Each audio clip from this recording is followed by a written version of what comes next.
Almighty God, as we have come together to begin our meeting of the Assembly, we humbly beseech you to grant to all our members the light and guidance of your Holy Spirit, that we may wisely take counsel together and come to such decisions as shall promote your glory and the well-being of our citizens in this our land, so that the peace and happiness, truth and justice may be enjoyed by all people. Grant this for the sake of Jesus Christ, our Lord. Amen.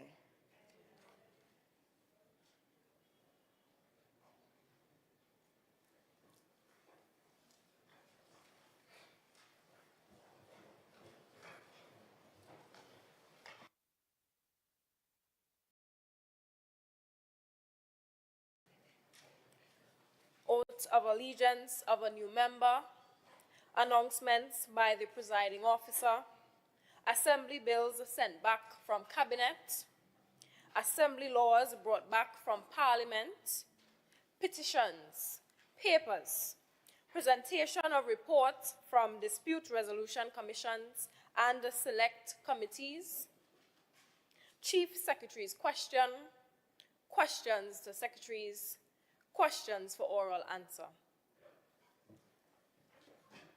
Assemblyman Tiana Winchester.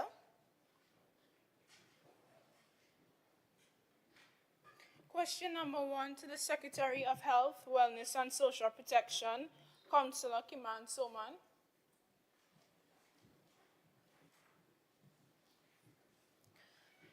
Councillor Kiman Soman. The hospital has coverage that is required via medical legal requirements, whereas members who engage in illegal healthcare practice or malpractice, the investigation is conducted by the TRHA, and the practitioner or healthcare provider would be dealt with accordingly. Thank you. Assemblyman Emanuela Trim. To the Secretary of Infrastructure, Quarries and Environment, Assemblyman Anthurium Lewis. Assemblyman Anthurium Lewis. Thank you, Madam Presiding Officer. As it relates to the recently constructed road at Neville's Trace, Concordia, can the Secretary please indicate if public consultation was done with the residents and its environs before executing the project? Thank you for your question. In our division, we recognize the importance of public engagement in the planning and decision-making processes for infrastructure projects. We continue to take several steps to ensure that community voices are heard and considered. We hold regular public forums and consultations where community members can share their feedback, concerns, and suggestions regarding proposed projects. These sessions are advertised through various channels to ensure broad participation. We utilize surveys and feedback forms, both online and offline, to gather input from residents about specific infrastructure plans. This helps us to understand the needs and priorities of the community. We engage with local stakeholders, including community leaders, businesses, and advocacy groups, to discuss infrastructure needs and gather diverse perspectives. Our division maintains an informative website and active social media presence where we share project updates, timelines, and opportunities for public input. We encourage residents to stay informed and participate in discussions. By incorporating public inputs into our planning processes, we aim to create infrastructure that meets the needs of all Tobagonians and enhances the quality of life in our communities. Thank you, Madam Presiding Officer.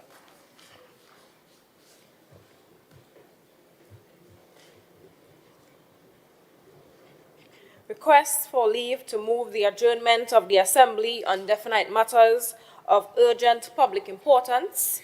Statements by secretaries or assistant secretaries. Councillor Soman. Madam Presiding Officer, honorable members of this Assembly, to the public gallery and those listening online, happy International Women's Day. I stand here today as a proud member of this august chamber and this executive to assure the women of Tobago that much is on the horizon to erase the false notion or narrative that's being said about this administration. We have partnered with local NGOs in Tobago to bring the advanced and reliable support to help negate the menstrual challenges our young women face. Guardian newspaper reported in 2023 that one of our schools in Port of Spain faced plumbing issues because many girls didn't have access to feminine products. They were using cloth for sanitary pads, flushing it down, resulting in clogged systems. Madam Presiding Officer, we are aware that primary schools do not have the budget for menstrual health. But Madam Presiding Officer, this administration is also aware that some primary schools in Tobago are already catering for the needs of girls with menstrual health hygiene. Madam Presiding Officer, we have chosen to bring this motion not as a response to issues out there, but as an assurance to the young girls that yes, this administration hears their cry, and to the women's group, yes, we know of the challenges and things have been done, and it will continue to be unfold in this favor of eradicating period poverty among the young women and girls of Tobago. Thank you, Madam Presiding Officer.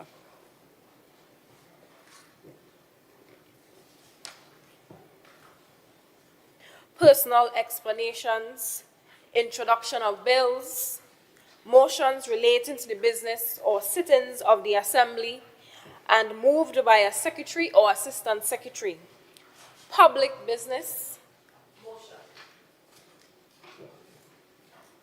Assistant Secretary for Health, Wellness, Social Protection, you are now invited to move your motion. Thank you, Madam Presiding Officer. Allow me to take this opportunity to extend greetings to all members gathered here today. International Women's Day was celebrated on the 8th of March. However, today is the 13th. It has come to my understanding that in some quarters, it is being celebrated for the entire month. So allow me to extend greetings to all of my colleagues around this horseshoe, those in the public gallery, and those via live who are celebrating International Women's Day. Madam Presiding Officer, I seek leave, according to Standing Order 42.7, to read extracts of my presentation. Leave is granted. Thank you, Madam Presiding Officer. Her health, her right, closing the gaps in healthcare for women and girls in Tobago. Whereas International Women's Day highlights the right to quality healthcare for all women and girls, whereas gaps persist in Tobago's healthcare services, particularly in menstrual health, maternal care, reproductive health, mental health, and accessibility, whereas challenges such as period poverty, inadequate postpartum support, limited contraception access, and insufficient mental health resources hinder women's well-being, be it resolved that this Assembly acknowledges the urgency of addressing these gaps and commits to advocating for policies that prioritize women's health. Be it further resolved that this Assembly agrees to the creation of a comprehensive women's health action plan to provide free or subsidized menstrual products, strengthen menstrual health education, expand postpartum and maternal health care services, improve access to contraception and sexual health services, increase mental health resources for women and girls, and strengthen rural healthcare infrastructure to ensure equitable access. And be it further resolved that this Assembly reaffirms its commitment to making women's healthcare a priority. Madam Presiding Officer, today we stand at a pivotal moment in history, one where the healthcare of women and girls on this little island will finally be prioritized under this administration. As a THA executive, we recognize that period poverty is in fact an issue and one that deserves our utmost attention. It is our responsibility as elected officials to ensure that no woman or girl is deprived of the products that she needs to lead a decent life. This is her right. We are talking about human rights. Madam Presiding Officer, period poverty is not merely a standalone issue. It is a reflection of poverty itself. This is why it is important to this administration. This aligns directly with key sustainable development goals, particularly SDG 1, no poverty, SDG 2, gender equality, and SDG 3, health and well-being, which will be further pivoted by my colleagues on this side of the August chamber. Madam Presiding Officer, when we're discussing period poverty, we need to take into consideration education. In a joint select committee dated December 8th, 2023, member for Tobago West stated, and I quote, "And in this day and age, you still have children and grown women using old t-shirt sleeves, cutting the sleeves of the t-shirts and using it as pads and keeping a plastic bag in your handbag and washing it to use again. Public education is a really important situation here." End quote. I cannot agree more. By educating girls as early as Standard 3 about menstruation, proper product usage, and biological processes, we can break the generational curse of misinformation that have been passed down by women gone before us who unfortunately did not know better. We also need to talk about the fact that period products are still, or period in general, is still a taboo subject in our society. A survey conducted by the Trinidad and Tobago Red Cross found that 49% of the boys interviewed stated or described the period as, quote, unnatural, stink, or disgusting, end quote. This contributes to the harm and shame that some women and girls feel, which is why many of them don't speak up, rooted in misunderstanding. Assistant Secretary, you have 2 minutes remaining of speaking time. Thank you, Madam Presiding Officer. These values are rooted in misogyny and patriarchal traditions that are ruining our women and girls. As I wrap up, we need to take into consideration that in this island, we have a serious concern as it pertains to utilities. A survey found that 83.8% of respondents surveyed here on this island are still reliant on public piped dwelling. We also need to take into consideration that there are some people who are still reliant on latrines. Madam Presiding Officer, when clean water is unavailable and sanitation is unavailable, women are unable to properly wash their menstrual products, leading to serious health risk. Madam Presiding Officer, I stand before you today to raise a critical issue that affects the lives of countless women here on the island, and that is period poverty. It is our responsibility as the THA executive to ensure that all of our women and girls have access to health care. I beg to move this motion standing in my name.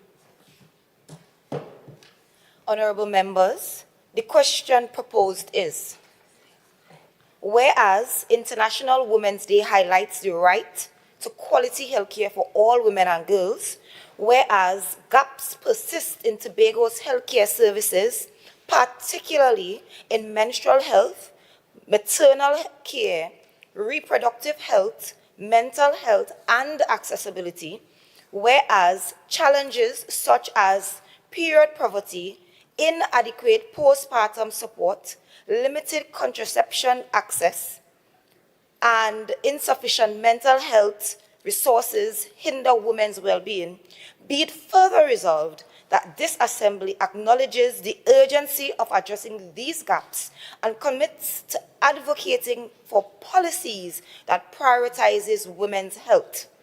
Be it further resolved that this Assembly agrees to the creation of a comprehensive women's health action plan to provide free or subsidized menstrual products, strengthen menstrual health education, expand postpartum and maternal health care services, improve access to contraception and sexual health services, increase mental health resources for women and girls, and strengthen rural health care infrastructure to ensure equitable access.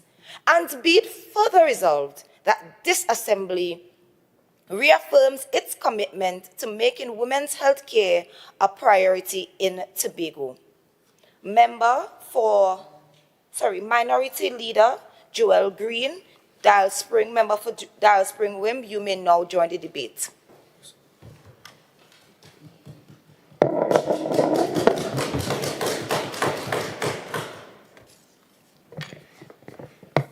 Thank you, Madam Presiding Officer. I stand seeking leave to use Standing Order 42-7. Leave is granted. To every woman in the gallery, online, and to the dear women of Darrell Spring WIM, I wish you an empowered International Women's Day and an empowered Women's History Month. Madam Presiding Officer, esteemed members of the House, as the head of the minority bench, let the record show that we have come here today as independent assemblymen and that I have lifted the whip on this motion.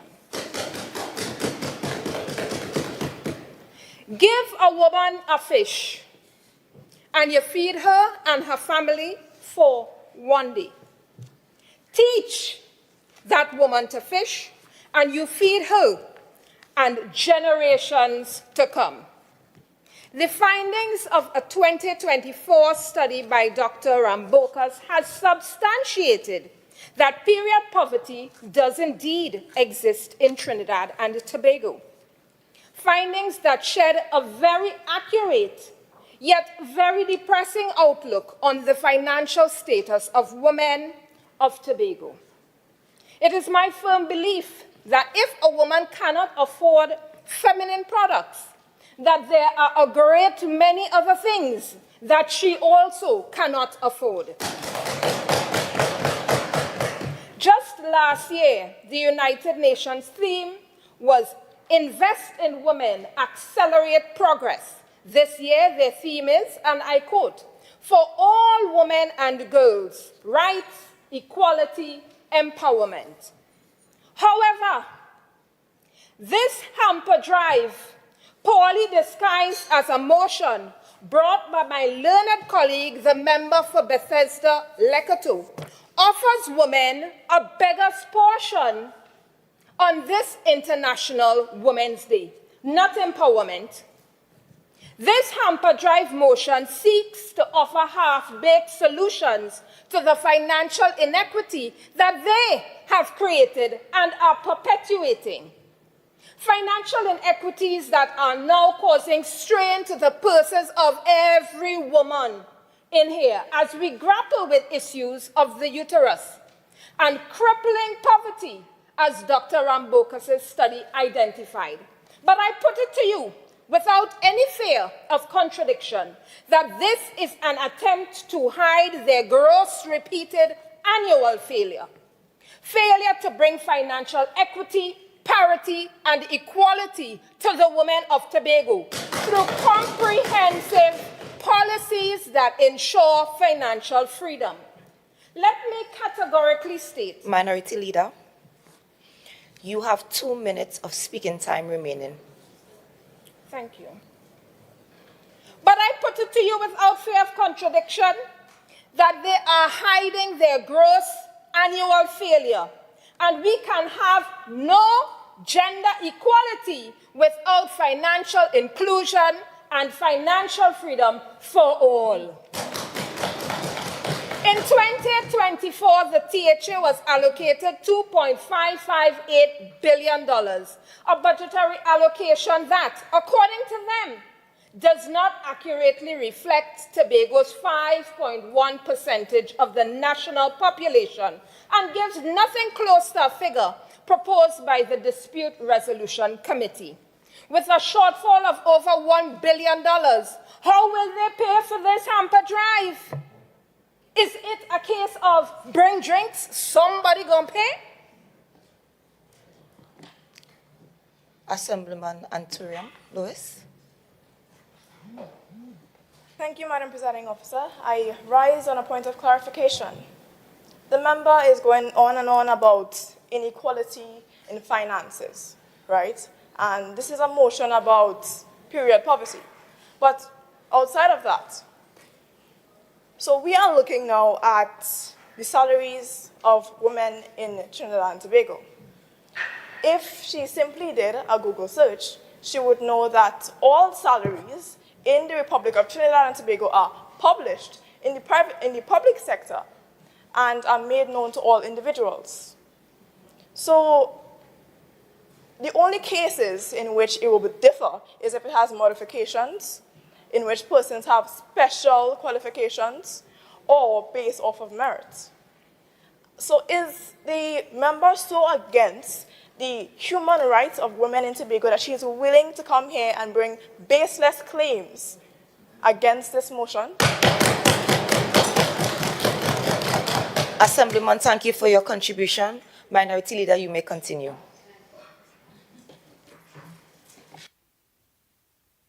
Thank you for your question. But you seem not to be understanding that economic and financial freedom does not come from a salary alone. Come on, lady, come on. The women of Tobago don't want more charity. We are not begging. We want equal pay. We want jobs commensurate with our qualifications. We want financial empowerment, not to escape period poverty. We're not asking for a raise in pay, but we're asking for Minority financial Council, equality. Minority Leader, you have no more speaking time remaining.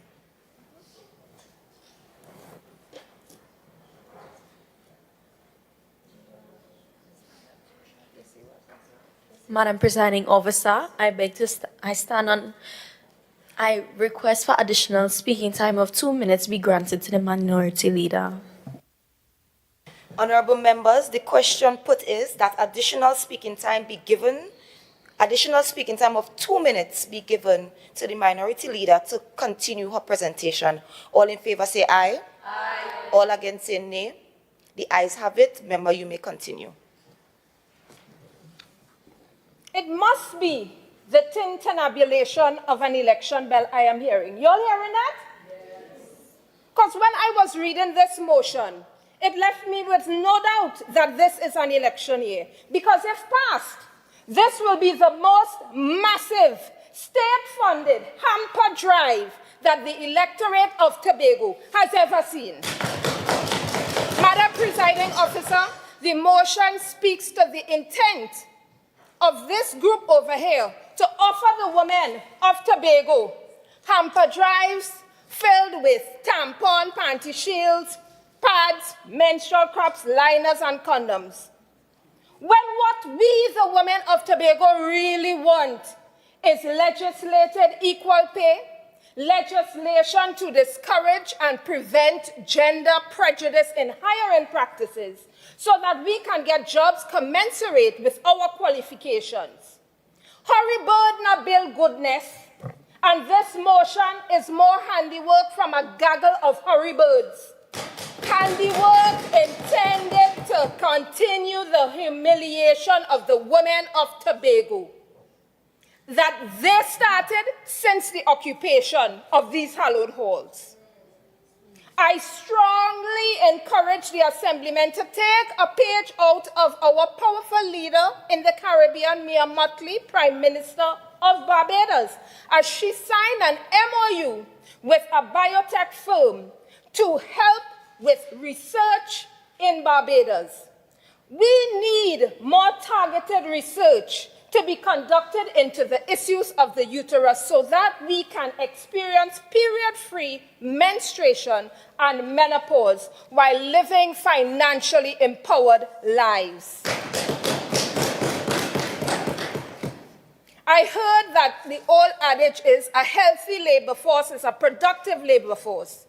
But what about instituting policies such as paid menstrual Minority leave? Leader, your time has expired. Chief Secretary Anturium Lewis, member for Palliative Lansford Speyside, you may now join the debate.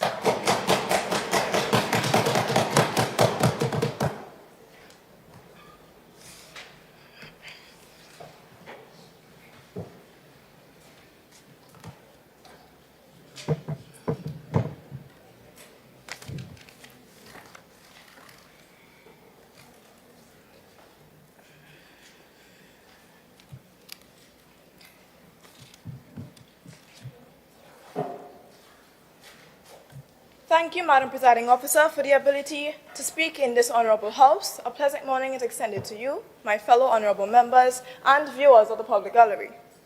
I seek leave as Standing Order 42.7 to read extracts from my presentation. Leave is granted. This motion is about basic human rights. The UN Sustainable Development Goals call for universal access to sexual and reproductive healthcare services by 2030. In accordance with these goals, the THA has developed 11 pillars aimed at ensuring that Tobago is on path to becoming the greatest little island on the planet. Pillars 5, 8, and 9 discuss having a modern, scientific, and efficient healthcare sector, protection and caring for the most vulnerable, and striving for a population that is united, peaceful, safe, and secure, which includes everything that today's motion entails. To list a few initiatives developed in pursuit of these goals, we have the Crossroad Programs in School, Health and Family Life Education Program, and our Program for Adolescent Mothers. These programs focus on educating both males and females about their bodies, building awareness to social crises, risk reduction, and recuperation through methods like intensive therapeutic counseling. Here in Tobago, we can boast of having more than enough healthcare centers that are well equipped in both human and material resources throughout the island for all to access. Now tracing back to the SDGs, our aim is to ensure that the 2030 deadline is met and that all healthcare gaps are truly closed. As such, Madam Presiding Officer, in an effort to combat period poverty, we propose that menstrual cups of different sizes be made available to every female between the ages of 9 to 50, as it is not only cost-effective due to its reusability, but also safe and durable, as one menstrual cup can last up to 10 years. We acknowledge our cultural preferences and that it will take time to make these changes, so we plan through robust public education by the Information Division to educate Tobagonians on the importance and value of acquiring and using the menstrual cup. This viable idea would ensure that no female lacks access to menstrual products while eliminating the need and high costs of buying disposable hygiene products every month. This program would be targeted especially towards students and those in the lower class who are most affected financially. The late Maya Angelou said, and I quote, "If you don't like something, change it. And if you can't change it, change your attitude." Hence the reason we are prepared to do both. The organization Crown Her TT shared that in a scientific study involving a total of 504 women, 68.5% of women reported that they have missed work for approximately 3 days per month due to menstrual-related issues. This clearly highlights that the standard 14 days of sick leave per year is nowhere near sufficient for women. This ties to the issue we currently face with reduced productivity in the labor force. When women miss work, businesses lose productivity. When girls miss school, their education suffers, limiting their future opportunities and contributions to our economy. If immediate action is not taken, we run the risk of employers choosing to hire more men over women. Chief Secretary, you have 2 minutes of speaking time remaining. Thank you, Madam Presiding Officer. Men over women, because men are less likely to take. Minority Leader. I stand on a point of clarification and relevance. The member is going on and on. Minority Leader. Yes. Which standing order do you stand on?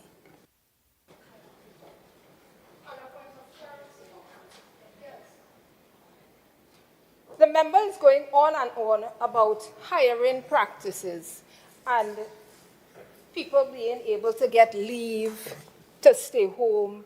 I am looking at this motion, and I don't know if my glasses not helping me, but I ain't seeing anything here about leave. I see healthcare, I see postpartum, I see mental health. I don't see anything about HR practices. I don't see anything about leave for women to stay home. Is this something that they're introducing new? We would like to know where they're going with this, because it is becoming evident that they are just straying all I am over on the my place. feet. Chief Secretary, please clarify your statements. Clearly, the member does not understand the root cause of period poverty or the effects of it. However, I will continue since the attempt to distract me is not going to work. We cannot waste time. If 68.5% of women skip work due to their menstruation and 76.2% of women believe that period products aren't affordable, then obviously whatever the NGOs have been doing till now has not been effective, and they themselves are clearly incapable of doing it themselves or closing the gaps in women's healthcare. So while we welcome the concept of soliciting contributions from private sector partnerships, we cannot ignore the elephant in the room. This urgent matter requires the government's intervention and leadership, regardless of how you look at it. Just dropping it in the laps of non-governmental organizations will leave it for stagnation and delay, as we have seen thus far. Madam Presiding Officer, there are millions of dollars in international funding available to address issues like closing the gaps in women's health care and similar social issues. However, we must look at who is able to access this funding. Act 40 of 1996, Section 25(2)(c, explains that the THA has the capacity by law to access international funding. Therefore, sourcing these funds means that the expenditures made are off budget and no extra strain is placed on our already scarce budget allocation. On the other hand, most NGOs in Tobago run informally, not having audited financial statements, not holding elections on time, and not even adhering to their own constitutions. This poor management and governance makes it more difficult for them to access, well, any type of funding. You have 2 minutes of speaking time. No. Your speaking time has expired. Thank you, Madam Presiding Officer. Madam Presiding Officer, I beg to move that 2 minutes of additional speaking time is given to the member to finish her presentation. Honorable members, the question put is that additional speaking time be given of 2 minutes for the member to finish her presentation. All in favor say aye. Aye. All against say nay. The ayes have it. Chief Secretary, you may continue.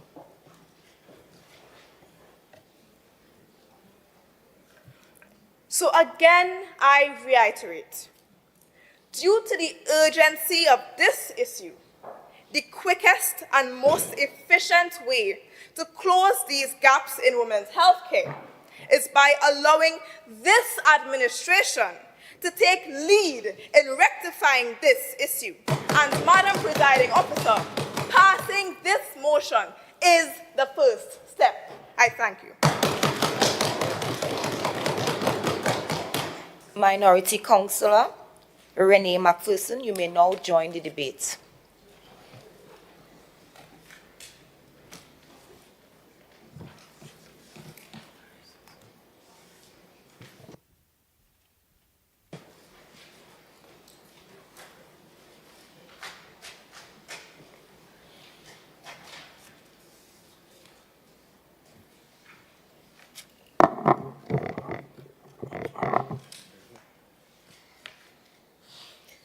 Thank you, Madam Presiding Officer. Madam Presiding Officer, esteemed members of this House, my fellow colleagues, members of this public gallery, and by extension, my friends, co-workers, and family who are virtually present, good morning. Madam Presiding Officer, first I seek leave that Standing Order 42.7 to read extract of my presentation. Thank you, Madam Leave is granted. Thank you, Madam Presiding Officer. I rise today not in opposition of the well-being of women and girls, but in opposition to this motion. As a mother, a sister, a co-worker, and the voice of countless women and girls on our island, blind, the disabled, who face daily struggles that is too often ignored, which despite its appealing motion, it fails to deliver real solutions for women and girls in Tobago. The government's efforts may come from a place of good intention. Good intentions alone do not guarantee effective solutions. This approach to tackling period poverty is short-term, unsustainable, and fails to address the root causes of this problem. I stand before this Honorable House to expose the gaps in this motion, to question the effectiveness, and to demand accountability. If we are serious about closing healthcare gaps for women and girls, then let us demand clear plans, real funding, and measurable outcomes starting from financial independence for women.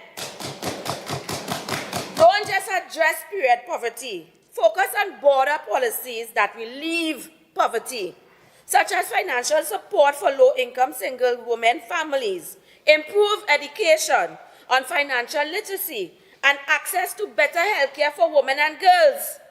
These are the underlying issues that contribute a domino effect on period poverty, and any other solution may only serve as a temporary sanitary period liner. We all want a healthcare system that serves everyone, one that is efficient, accessible, and properly funded. We all want to see women and girls given the care and resources that they deserve. However, what we do not want and will not support is a motion that is filled with vague promises, political showboating, and misallocated priorities. Madam Presiding Officer, the people of this country are tired of hearing beautifully crafted speeches and no real action. They are tired of policies that look good on paper but fail in the practice. They are tired of watching this government focus on political convenience issues while ignoring the real crisis plaguing our women and girls: lack of jobs, housing. This may seem like a small problem to come. It may seem a small problem to some. It may also seem like a small problem to my intelligent, naive friends on the other side.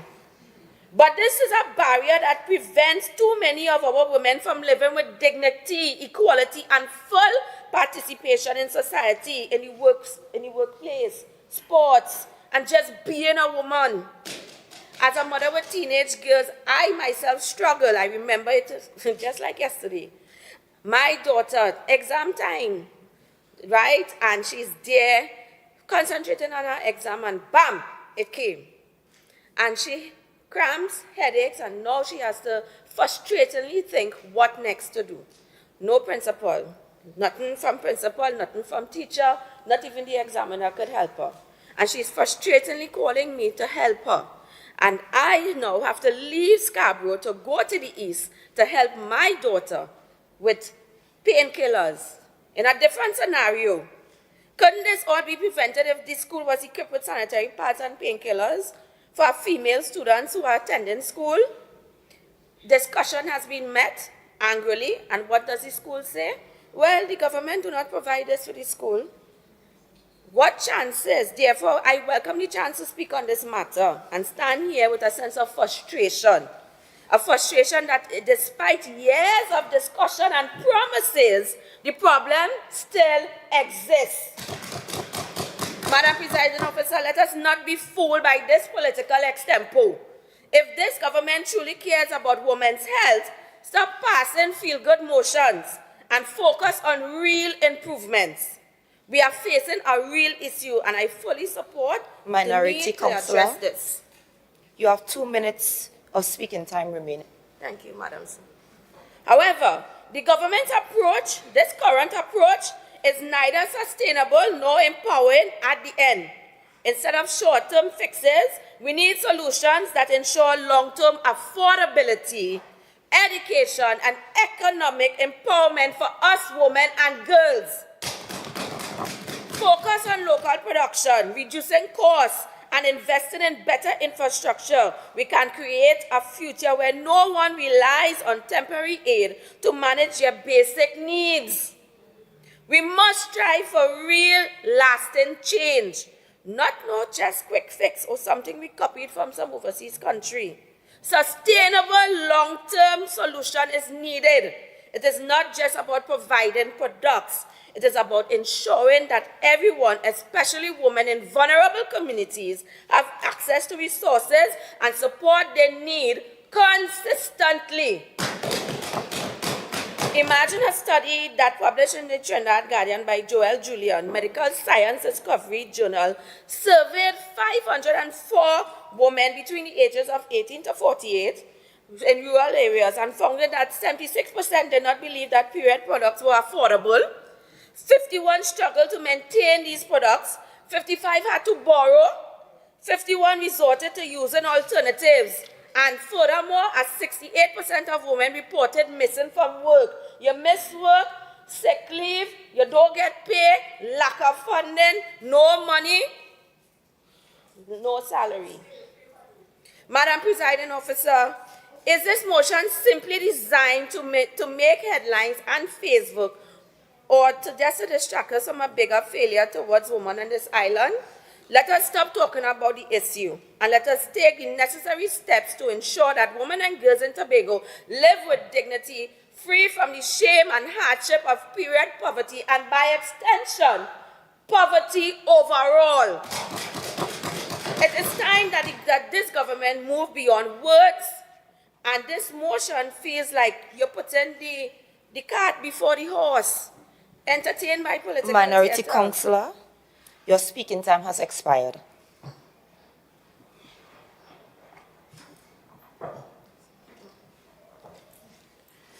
Madam Presiding Officer, I beg to move that 2 minutes of additional speaking time be given to the member to finish her presentation.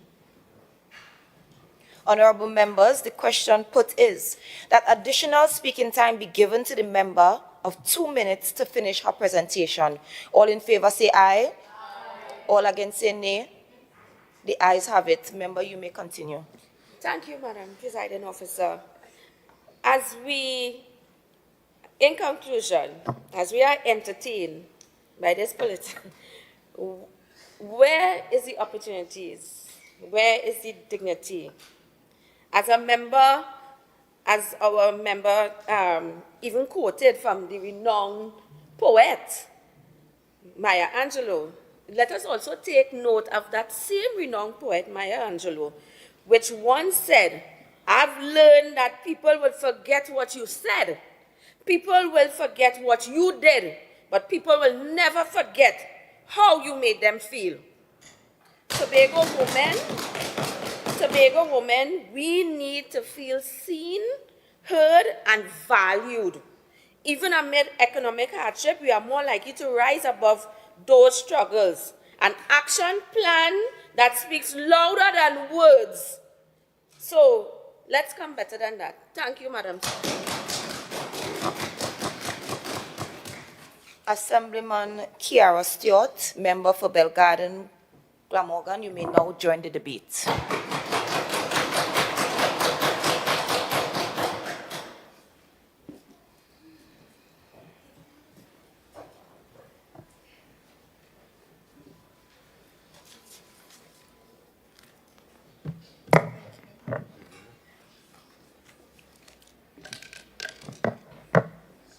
Thank you, Madam Presiding Officer. I would like to wish you all a happy, belated International Women's Day, and I thank you for allowing me to take part in this debate. Madam Presiding Officer, I seek leave at Standing Order 42.7 to read extracts of my presentation. Leave is granted. Thank you, Madam Presiding Officer. Madam Presiding Officer, we on the majority side of this Assembly are of the unwavering belief that this Assembly continues to make access to women's healthcare services a priority in Tobago. As my fellow colleague mentioned, menstruation continues to be a normal physiological phenomenon for all menstruators, but safety, accessibility, and equity remain elusive. There is a heavy veil of stigma, taboo, and shame stifling open discussion on the topic. Of these, period poverty is one of the most critical challenges we face in Tobago. Period poverty can be defined as the lack of access to menstrual products, education, hygiene facilities, and waste management. The UN Women Organization estimates that worldwide approximately 500 million women and girls have experienced period poverty. And a study done by the Medical Science and Discovery Journal in Trinidad and Tobago estimated that a woman will spend approximately $125,016 on menstrual products over her lifetime. Madam Presiding Officer, I'm seriously trying to understand how the minority bench of women can really sit there saying, they support women, but can't support the motion designed to support women during their periods. Make it make sense, Madam Presiding Officer. Madam Presiding Officer, they are talking about pads and tampons like a new Chanel bag. When women are bleeding and don't have the necessary products to deal with their blood, what are they supposed to do? Let me take the time to remind the minority again that eradicating period poverty is in keeping with the 2030 Sustainable Development Goals for all UN member states. Poverty, and by extension, period poverty, limits access to all women's healthcare services. But today, I will focus on postpartum care and mental health. Increasing access to postpartum services for mothers should be of the utmost importance to this Assembly. Postpartum depression, postpartum preeclampsia, and postpartum hemorrhage continue to be dismissed and underdiagnosed in our women. According to the National Institutes of Health in the US, 1 in 10 women is affected by postpartum depression after birth, and postpartum hemorrhage continues to be one of the leading causes. Assemblyman, you have 2 minutes of speaking time remaining. Thank you, Madam Presiding Officer. And postpartum hemorrhage continues to be one of the leading causes of maternal mortality in women, especially Black women. Giving birth in itself is trauma to the body, and we need to start treating it as such. One can only imagine how these facts disproportionately affect impoverished women. Increasing access to services like counseling, placing emphasis on women who are at high risk for developing postpartum mental illnesses and other postpartum ailments, increase the chances of early detection and diagnosis. We all know mental health is often overlooked in our society. It is not taken as seriously as other physical ailments. The lack of means for hygienic management of menstruation can cause discomfort and psychological stress, adding to the shame and sometimes depression that women and girls experience because of menstruation-related taboos. Imagine going to an older family member and saying that you find it difficult to bond with your baby, or an overwhelming feeling of sadness, worry, or fatigue well after birth. Imagine what that response would look like.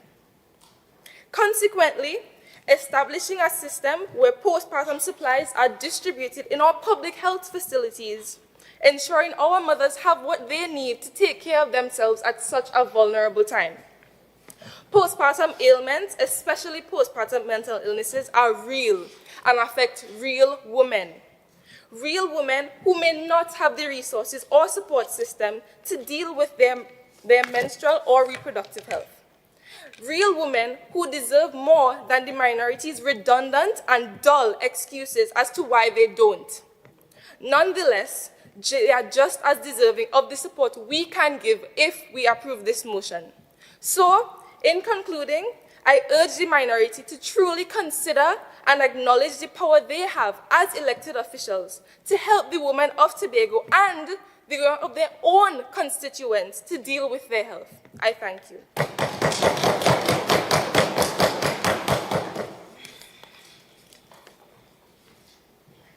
Assemblyman Tiana Winchester, member for Roxborough Argyle, you may now join the debate.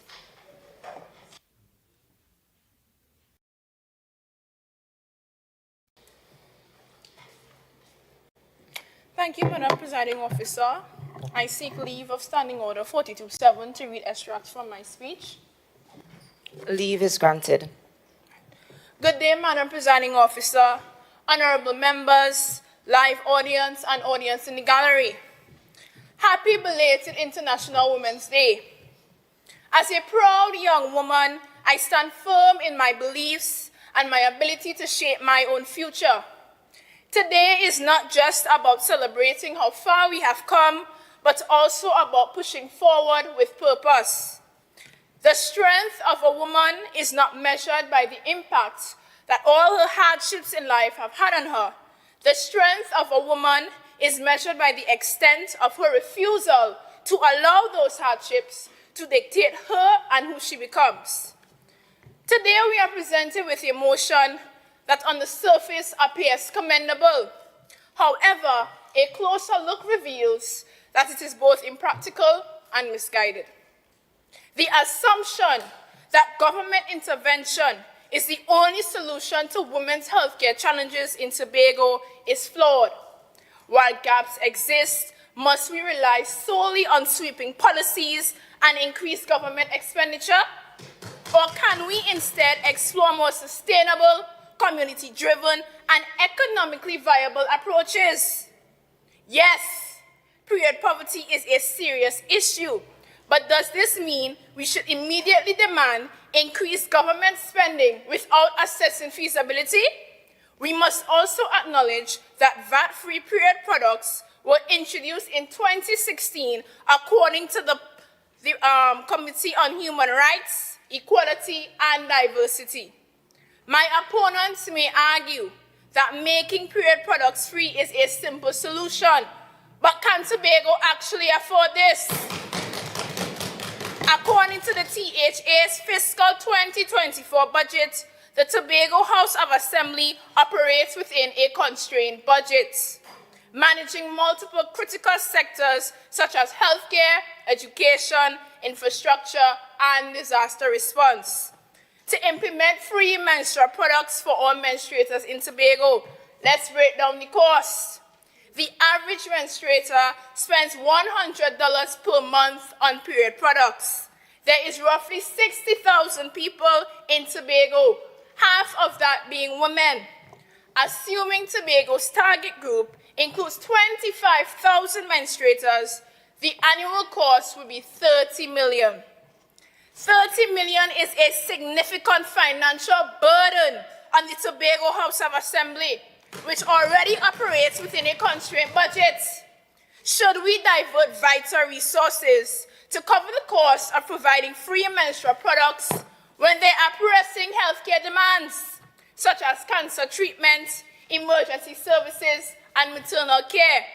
For context, in the fiscal 2024 budget, the THA highlighted the severe challenges it faces in maintaining essential services while grappling with limited resources. The budget allocation... Madam Presiding Officer, I rise in a point of clarification. So it is clear that the member cannot debate as she heard my presentation, or maybe she does not have listening skills, because she heard my presentation and she has not spoken about or rebutted anything to do with the international funding that I spoke about, which is our right by law, the THA's right by law to access international funding.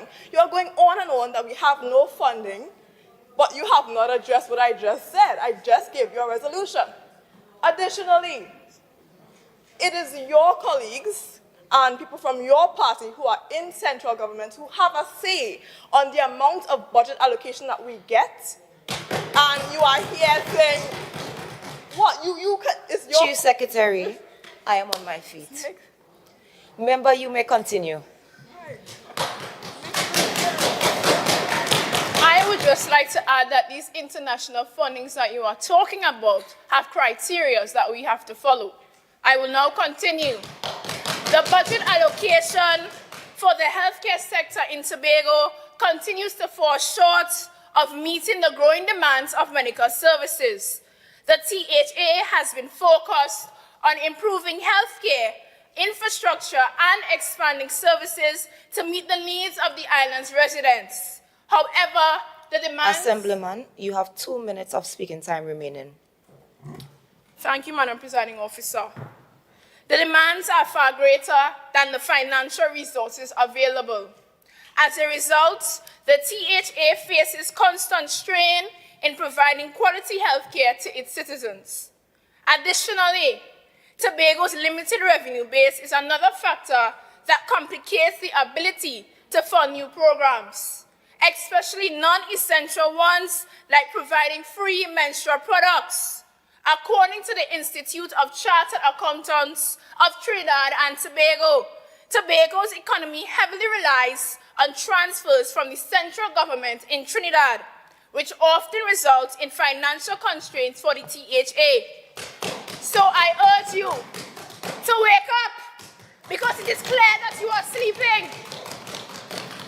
Do not be mistaken. I wholeheartedly stand by women and their struggles with period poverty, but I cannot stand by this motion, which seeks to squeeze water from a stone or milk a cow that's already run dry. Rather than relying on the government, let's explore more sustainable and community-driven solutions.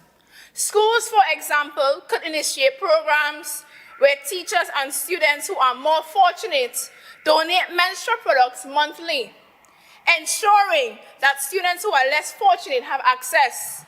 Additionally, non-governmental organizations and local businesses can establish menstrual product banks, as has been done in Trinidad. For example, Feminine TT, a non-profit... Assemblyman, your speaking time has expired.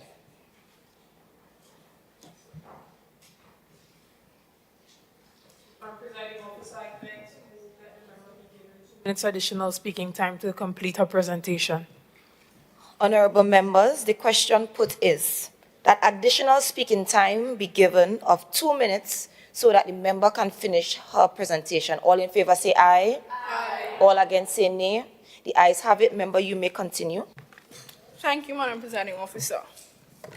A non-profit organization focused on mental health launched the Safe Cycle project to establish menstrual product banks across various communities in Trinidad and Tobago. This initiative allows individuals and businesses to donate products, ensuring that they are distributed to those in need. The founder has emphasized that this initiative thrives on donations rather than government funding. Empowering local communities to take responsibility and show compassion for those in need is a far more sustainable approach. Real change does not always come from policies on paper. It comes from communities stepping up and supporting their own. Too often, we look to others for solution when the real power lies in our own hands.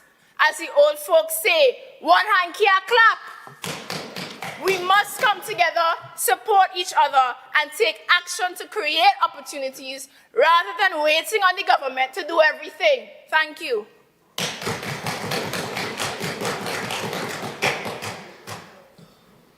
Assemblyman Anna Marcel Codrington, member for Bagatelle, Bacalet, you may now join the debate.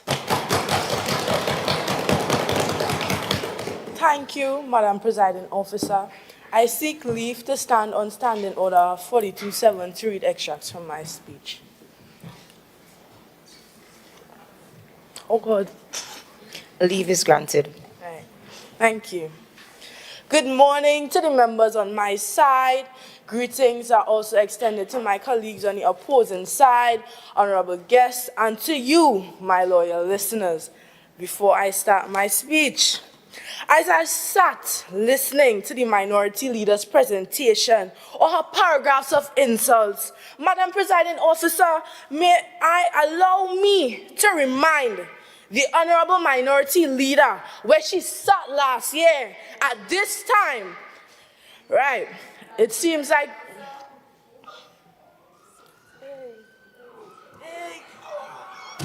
Minority Council. Standing Order 45, 4, 5, and 6 for the content of the member speeches. Let her be guided accordingly, please.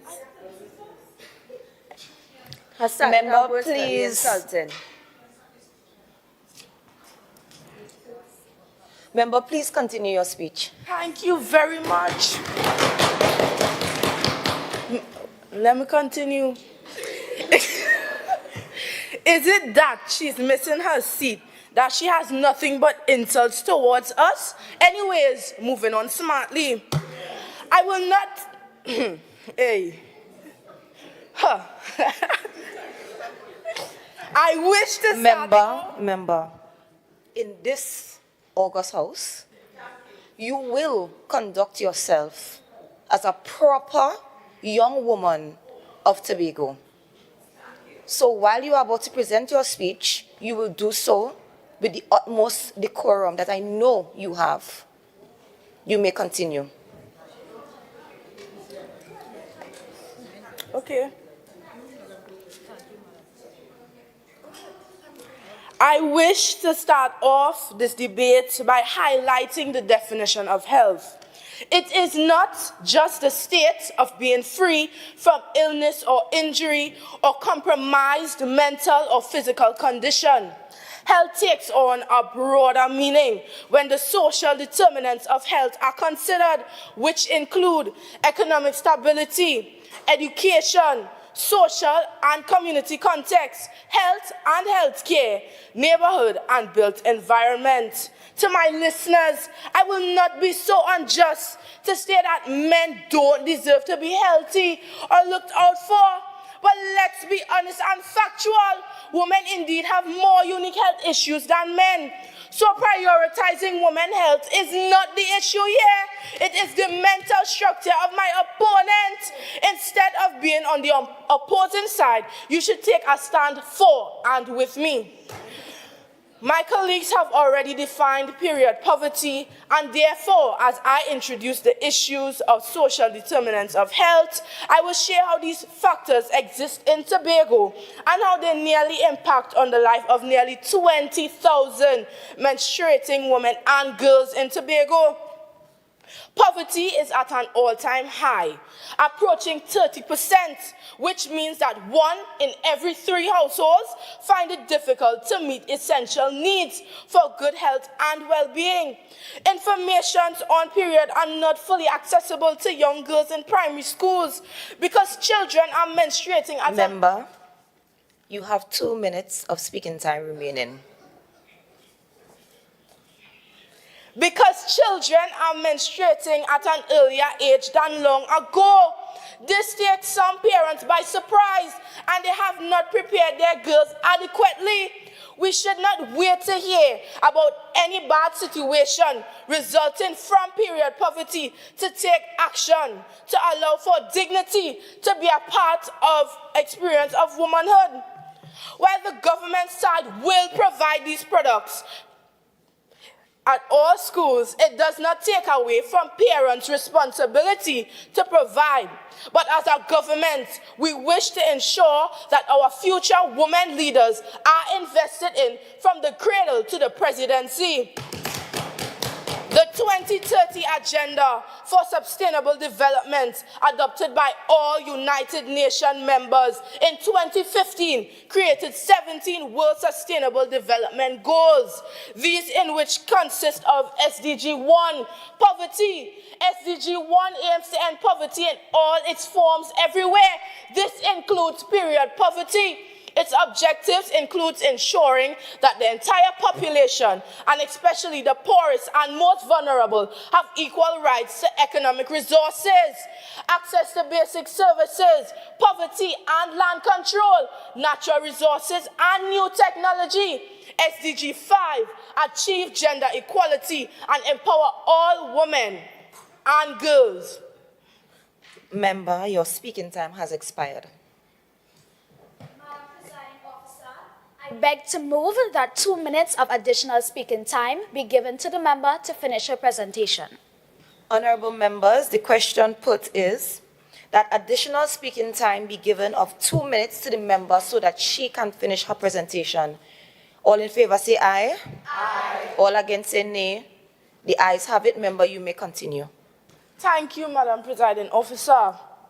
Gender equality is not only a fundamental human right, but a necessary foundation for a peaceful, prosperous, and sustainable world. SDG 3 aspires to ensure health and well-being for all, including a bold commitment to end the epidemics of AIDS, tuberculosis, malaria, and other communicable diseases by 2030. The aim of these goals is peace and prosperity for people and the planet, while tackling climate change and working to preserve oceans and forests. Minority Leader. I stand on a point of clarification and relevance.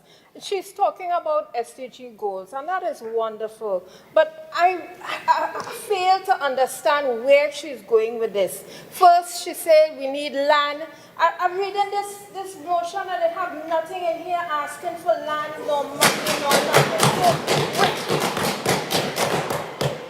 I think she needs to read this motion properly before she comes here to the House and come prepared for this motion and this debate. Member, you may continue. They are all interrelated. Access to land and finance builds wealth, which lifts persons out of poverty. Again, do you miss your position on this side of the horseshoe? Anyways. Member, I caution you to have respect for everyone sitting around this horseshoe. You may continue. Thank you, Madam Presiding Officer. We do have these aligning policies. In closing, I would like to quote a line from Assemblyman Zoisha Hackett. We are all Tobagonians first, end quote. Yes, we understand the situation. I, as a growing woman, will take heed of your suffrage because I understand. I would like to say we are all growing women and growing women first. I thank you.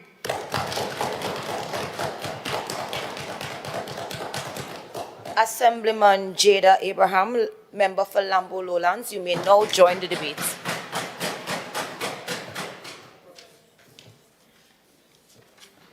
Good morning, Madam Presiding Officer, Public Gallery, and to you, my fellow colleagues around this horseshoe. Madam Presiding Officer, I beg to stand on Standing Order 42.7 to read extracts of my speech. Leave is granted. Thank you, Madam Presiding Officer. I wish to express my views regarding the motion titled, Her Health, Her Right, Closing the Gaps in Healthcare for Women and Girls in Tobago. This motion is of considerable importance and contains multiple layers that warrants careful examination. This issue mustn't be overlooked during our discussion today. Before I proceed, I would like to extend my belated wishes for International Women's Day. This day is significant as it highlights the challenges faced by women and girls around the world. I would like to begin by sharing my perspective on the matter at hand. I firmly believe that women's health care must be prioritized in Trinidad and Tobago. However, we cannot operate without proper planning and procedures. It is interesting to note that women's health care is so important that the Tobago House of Assembly acknowledges the problems we face. So serious that policies are set into action to provide menstrual products. When are the plans being put into action? What are the plans of improving the education system when it comes to women's reproductive health? Instead, it sounds better to say unattainable things that we just cannot afford. I would recommend an idea I'm sure the majority would argue for, that we should start seeking women's health with education, to encourage our communities to initiate campaigns aimed at addressing period poverty and increasing awareness through education. We cannot play house and say all these utopic things without considering important factors like funding. This right here is the reasons why plans fail. No real actionable idea. buy pads, stock school bathrooms. Are we to pump money that we do not have? When can we start with education? There is not enough education being done on women's health and not enough data showing women's issues in Trinidad and Tobago, especially in Tobago. I can count to the top of my head 10 people who are not aware of the familiar health terms like PCOS, endometriosis, or premenstrual syndrome, or symptoms during and after pregnancy that my lovely assemblyman of the opposition labeled postpartum depression and postpartum psychosis. Addressing these issues require more than financial investment. Meaningful solutions are needed for issues like these, Madam Presiding Officer. While there may be arguments for the elimination of costs in menstrual products, I simply cannot get behind this point. The funds that we get from menstrual products are the same funds that help us fund our economy. You have 2 minutes of speaking time remaining. Thank you, Madam Presiding Officer. Does it make it right to profit off of women's pains and sufferings? No, it will never be right. However, we must consider the economic context of Trinidad and Tobago, particularly Tobago. We are still in recovery from our last global pandemic, COVID-19. The Ministry of Finance released an article confirming on March 11, 2024, stating that Trinidad and Tobago is undergoing a sustained economic recovery. The article also says, based on these consultations, the IMF has underscored that Trinidad and Tobago's economic outlook is gaining momentum. For the first time in a decade, our economy is gradually increasing. By taking away the cost of products that have a high rate of sales, will only shatter our climb up the ladder of being the greatest little island in the world. In addition, we need to address and break a cultural issue in Trinidad and Tobago. There's an expectation of the government is that they should support and give us handouts for everything while doing no labor. We expect to be provided with no return of labor, and that simply cannot do. We need to break these cultural norms here today in this country to see any sort of progress in our economy. We can stand here and compare ourselves to countries like Scotland or Sweden or any other country, but we cannot compare our economies. We need to remember that these countries we like to compare ourselves to are developed countries. We are more accurately considered to be a developing country according to United Department of State. Your speaking time has expired. Presiding Officer, I beg to move that the speaking time be extended by a further 2 minutes so that the member can complete her presentation.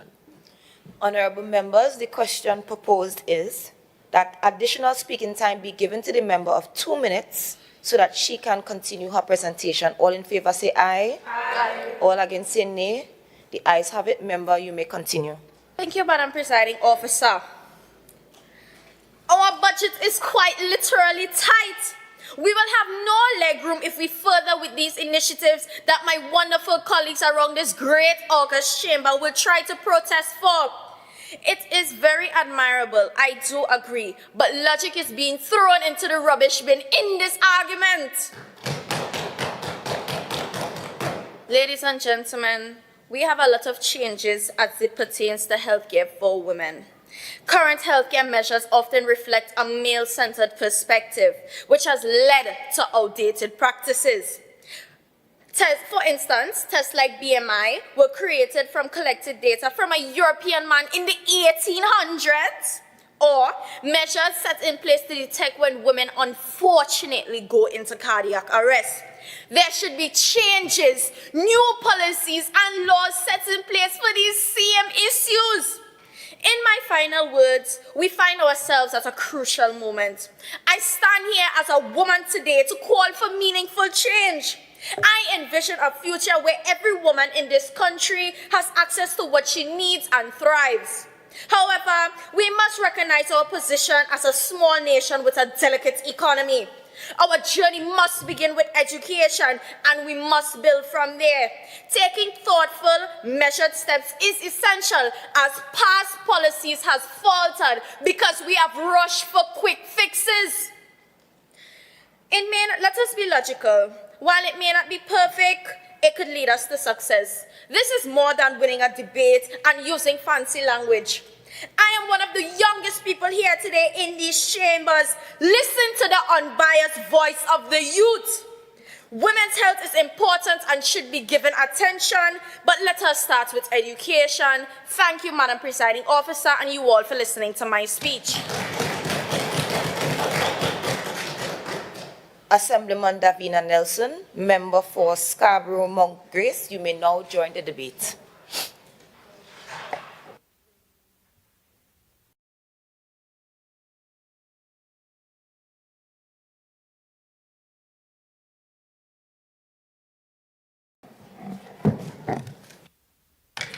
Thank you, Madam Presiding Officer. Before I commence my speech, the opposition has me a tad bit discombobulated. I think they are here, and I think they were supposed to oppose us, but instead they are some way opposing themselves. Madam Presiding Officer, we have one person saying that we, the government, should not provide free things. And on the other hand, she's saying that it should be provided for her child when her child needs it. Madam Presiding Officer, the minority leader is saying... Presiding Officer, I stand in standing order 45, 4, 5, and 6, content of speeches. I would like the member to please excuse anything to do with woman from woman. You're speaking about a child, right? It could be a little insulting. Please be guided accordingly. Member, you may continue your speech. Thank you, Madam Presiding Officer. Let it be known that I was not attacking anyone's child. The member brought her business to the House.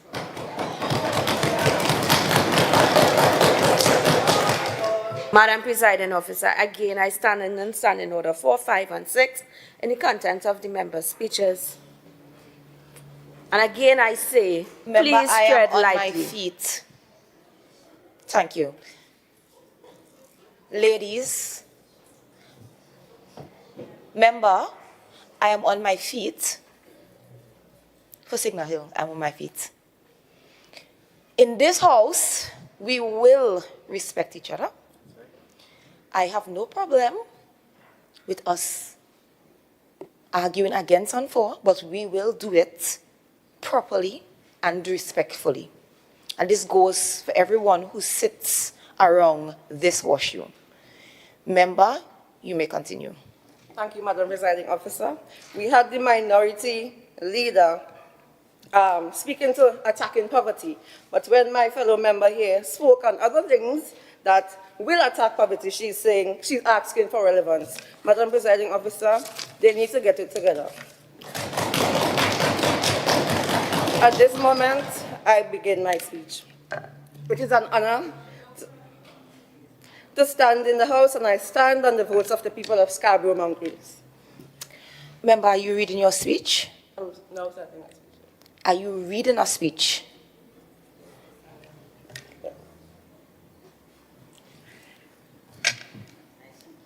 It is an honor to stand in the House, and I stand on the votes of the people of Scarborough Mount Grace.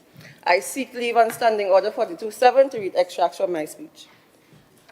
Leave is granted. Thank you, Madam Presiding Officer. International Women's Day is a moment to reflect on the progress we have made, but it is also an opportunity to acknowledge the challenges that persist, especially in the realm of healthcare, women's healthcare. Madam Presiding Officer, we deserve a period party. We deserve privileged periods. This period party is no regular one. This is a party where all menstruators are obligated to attend. The perks, options. The options include, it's a party, early bird tickets to VVIP tickets, or complimentary tickets. The point is that all menstruators will be able to choose the quality of experience that they desire. The early bird tickets are those who can pick a product and use that product throughout their entire duration of their period, right? The VVIP tickets are those that have the option to choose as many products from the liners, the tampons, the light day pads, the nighttime pads, variety. But Madam Presiding Officer, we particularly want to focus on those that require complimentary access to this period party. We should be able to afford them with a relief program whereby they are recognized and supplied with products on a monthly basis or 3 monthly basis necessary to experience their products with pride and dignity. From my experience as a science educator at the secondary level and through additional research at the primary level, menstruation is taught, or you are educated on it from Forms 4 and then Standards 4. Right? Madam Presiding Officer, there is a lack. But before I explain this lack, I want to commend the significant strides of this administration, as the Honorable Member said, in the right directions and through partnerships with various educators like NGOs, registered nurses, guidance counselors, teachers, the Tobago Regional Health Authority, and many others. Menstruators have been informed through various programs and seminars. I want to commend the work of those freelance advocates for menstruation rights. They may not be popular influencers, but they are doing the work. Madam Presiding Officer, here we, this administration, are moved to step in and lend a helping hand to support these people that are already doing the work. Assemblyman, you have 2 minutes of speaking time remaining. Thank you, Madam Presiding Officer. There is a lack of menstrual education in this country, not just for women and girls, but for all. Firstly, we need to cut the euphemisms. Oh gosh, not tanty come, not is the time of the month, not tebeku as my granny does say. We need to be able to say with pride that we are menstruating. After all, it is a natural biological process. We need to educate menstruators about conditions that may affect your period. Anything and everything affects a woman's period. Stress, PCOS, endometriosis, eating disorders, thyroid diseases. We need to be able to educate menstruators about period disorders such as premenstrual syndrome, premenstrual dysphoric disorders, and symptoms that affect you, like anxiety, depression, panic attacks, lack of concentration. Why is it that a week before your period, you just can't function? Madam Presiding Officer, we need to educate the members of our society by large, so that they can offer a variety of products, so that they can help us with our proper sanitation facilities, hygiene. Thereby, business owners can expand their product offerings. Madam Presiding Officer, we need to educate our young men. This aids in breaking the taboo and the stigmas and provide holistic support not only in the homes, but in our workplace, at school. Madam Presiding Officer, your period is not unclean. It is not embarrassing. Madam Presiding Officer, a study carried out by Caribbean Coalition for Maternal and Reproductive Healthcare and Sustainable TT showed that more non-organic and unsustainable products were being used rather than the aforementioned sustainable products. Top 3 reasons: they are hard to find in the country, you don't know about it, they don't know about it, or it is too costly. What does that spell? Period poverty, lack of availability, affordability, and education. Again, my solution: educate and subsidize. Menstruators work hard every week. We deserve a period party. Member, your speaking time has expired. Madam Presiding Officer, I beg to move that the speaking time for the member be extended by a further 2 minutes. Honorable members, the question put is that additional speaking time of 2 minutes be given to the member so that she can finish her speech. All in favor say aye. Aye. All against say nay.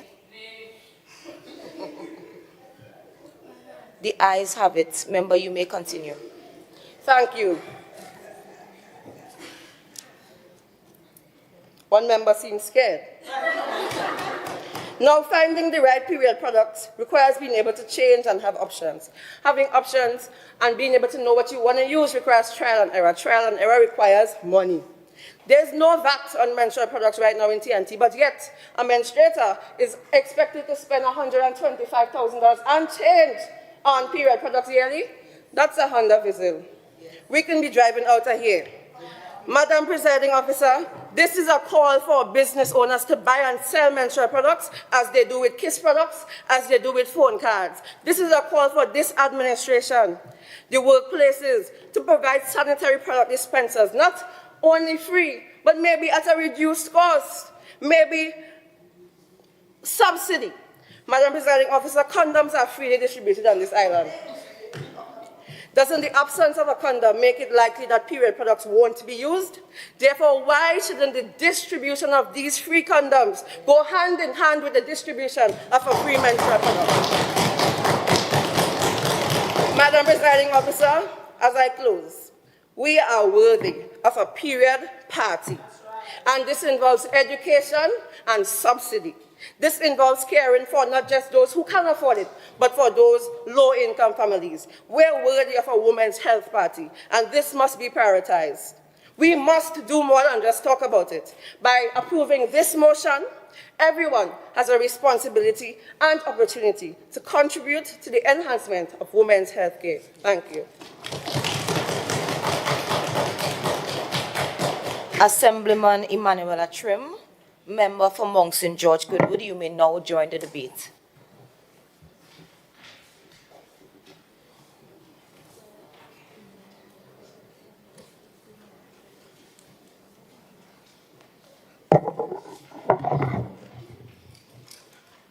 Thank you, Madam Presiding Officer. A pleasant morning to my colleagues and members of the public. Madam Presiding Officer, I seek leave at Standing Order 42.7 to read extracts from my speech. Leave is granted. Thank you. Madam Presiding Officer, this all-female administration should understand the broader implications of this motion. Proposing an initiative of this magnitude risks deepening Tobago's financial strain. We cannot effectively address period poverty without addressing poverty itself. As the minority leader stated, if some women and girls in Tobago cannot afford basic menstrual products, what else are they struggling with? Can they afford to pay their bills, feed their children, or maintain a decent standard of living? Tackling poverty at its core would create a far greater and more meaningful impact. Madam Presiding Officer, this motion is saying that we need to prioritize period poverty in Tobago, but proposing government-funded solutions to address it may not be the most effective or sustainable approach. Tobago's healthcare system already provides essential services, and what we need is not another costly action plan, but the utilization of existing resources. As the member for Belgarden Glamorgan clearly defined period poverty, but when a motion solely relies on providing free products or increasing subsidies, it treats the symptoms without addressing the underlying factors. Without educational outreach, we miss the opportunity to change long-standing perceptions about menstruation that discourage open discussion and healthy practices. Not only do women and girls lack awareness and are unprepared for their periods, but policymakers and adults with decision-making power in schools and workplaces are also lack comprehensive menstrual education. Let me highlight some reasons as to why this motion is impractical. Many residents in Tobago still lack basic sanitation services, such as private toilets and bathrooms in their own homes. While the focus is on providing free menstrual products, we must also prioritize significant improvements to sanitation facilities in our communities to ensure a comprehensive approach to public health. Menstrual hygiene management is closely linked to the availability of clean water and sanitation facilities. Let us improve these facilities within our schools and communities. Sustainable Development Goal number 6 stresses, and I quote, access to clean water and sanitation is critical for public health. So let's improve these facilities, because even free menstrual products won't be as effective because some women and girls may lack a safe environment to use and dispose of them. Tobago already have contraception access, yes, through our healthcare system and family planning initiative, but rather than creating new programs... You have 2 minutes of speaking time remaining. Thank you, Madam Presiding Officer. Why not allocate our existing resources to strengthen our existing services? Who will fund these extensive programs? Will it mean cuts to other critical healthcare services, such as maternal and mental health programs? An increase in subsidy means higher taxes. Are we really prepared to strain our hard-working citizens by increasing subsidies just to satisfy the demand of one specific group, especially when these funds could be better allocated to benefit our entire community? When we distribute free menstrual products, we undermine local businesses and stifle entrepreneurship. By providing these products free of charge, we risk discouraging private sector investment and innovation in the production and distribution of affordable menstrual products. Instead of fostering a dependency on government subsidies, we should encourage market-driven solutions that empower local industries and drive sustainable economic growth. Madam Presiding Officer, let us consider this. Suppose we claim to eradicate period poverty by distributing free menstrual products throughout the island, a scenario that is unfeasible. What comes next? Are we then expected to hand out free money to those less fortunate?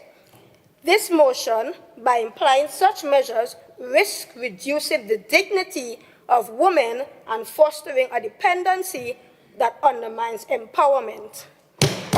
Once free products become the norm, where does it end? Free money, free food, or perhaps free travel? Such a slippery slope challenges our commitment to self-reliance and responsible governance.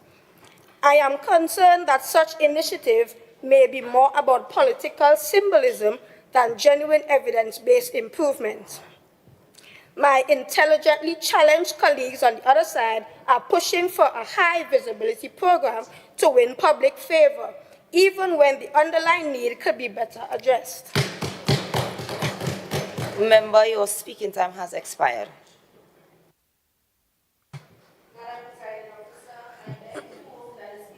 Be extended by a further 2 minutes so that the member can complete her presentation. Honorable members, the question put is that additional speaking time of 2 minutes be given to the member so that she can finish her presentation. All in favor say aye. Aye. All against say no. The ayes have it. Member, you may continue. Thank you, Madam Presiding Officer. Access to menstrual products for women and girls in Tobago is undeniably important. However, this motion presents a costly, unnecessary expansion of government intervention. Instead of reinventing the wheel, we should focus on strengthening existing healthcare surrounding period poverty, ensuring efficiency, and promoting personal responsibility. Let's improve what we have instead of launching an expensive and impractical new initiative. Thank you, Madam Presiding Officer.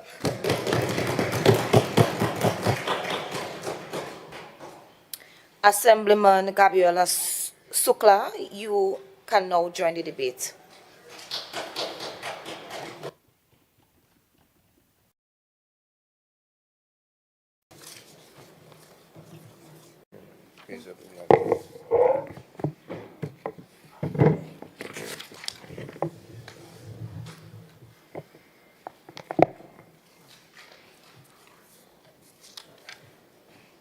Good morning, Madam Presiding Officer, members of this esteemed House, and members of the media present.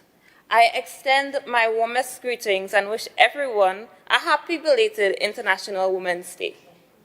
Madam Presiding Officer, I seek leave at Standing Order 42-7 to read extracts from my presentation. Leave is granted. I stand before you all today in full support of the motion under the theme, Her Health, Her Right, Closing the Gaps in Healthcare for Women and Girls in Tobago. This is not merely a question of policy. It is a matter of economic progress and fundamental human rights. Madam Speaker, the state of women's healthcare in Tobago is not just a health issue. I am a presiding officer, not a speaker. Madam Presiding Officer, my apologies. Madam Presiding Officer, the state of women's health care in Tobago is not just a health issue, it is an economic one. The access to menstrual products and reproductive care to women and girls in the country can be improved. According to research conducted by the NGO Crown Her Trinidad and Tobago, 76% of women in Trinidad and Tobago found period products to be unaffordable. This is not 20%, this is not 50%, this is 76%. This is more than half of the women in Trinidad and Tobago. This statistic is not just alarming, it underscores the daily struggle of thousands of women and girls in our country. Access to menstrual products is a fundamental necessity, yet, for many, it remains a financial burden. However, solutions do exist, as my colleagues on the opposition would understand. Investments in sustainable menstrual products such as cloth pads distributed by providers such as Lily Pads and NGC Greens offer a cost-effective and eco-friendly alternative. Partnering with these local organizations instead of relying solely on imported goods not only benefits consumers financially, but also stimulate growth within our communities. By supporting local production, we create jobs, encourage innovation, and reduce our dependency on external markets. So you might ask yourself, why should the government become involved with these groups that are already established? Well, this will help us ensure that there is quality in the provision of these things and ensures the longevity of these organizations. Because they do not work and win. They need money and finances to help promote these initiatives that they are building. So therefore, I think that they would need the government support. Madam Presiding Officer, this issue is closely tied to the UN. Member, Minority Council, that is not acceptable. Member, you may continue.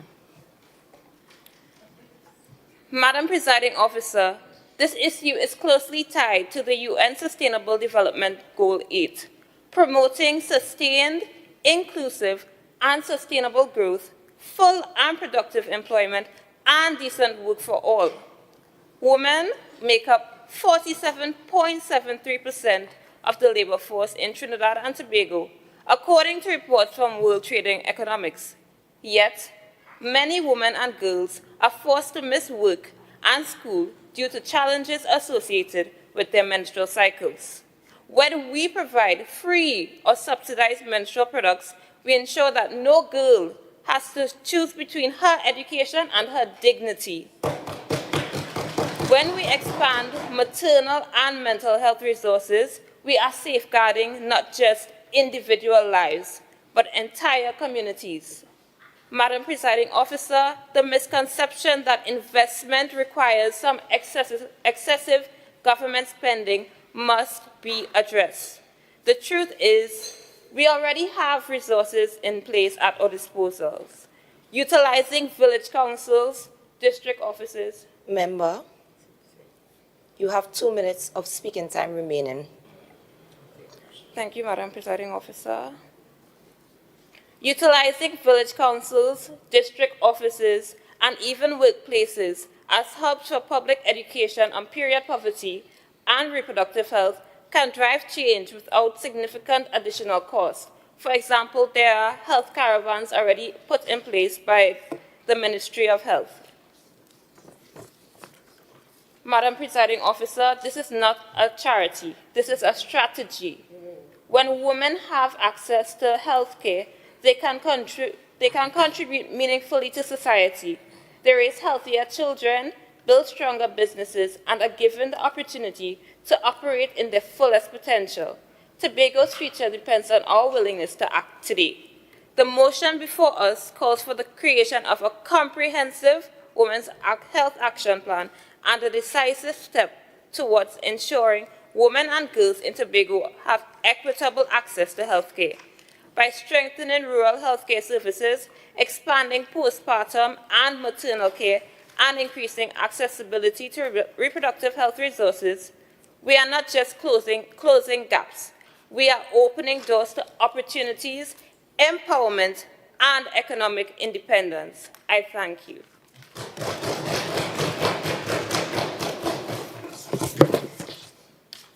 Assemblyman Senority Charles, member for Plymouth Blackrock, you may now join the debate.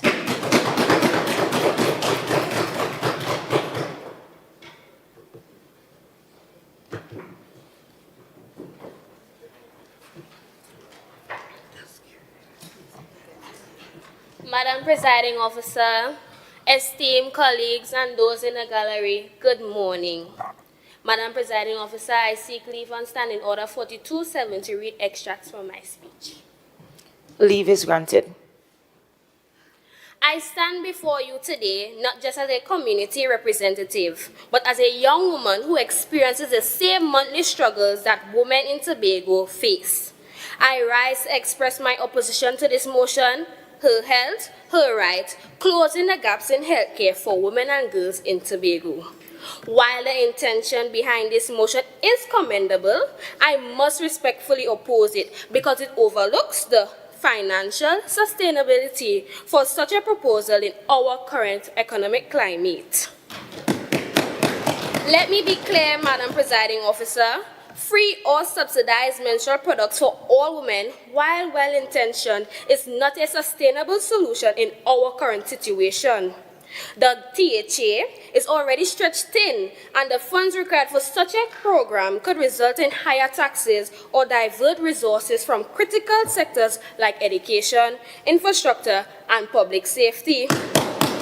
Trinidad and Tobago has a luxury that many countries do not have: free health care.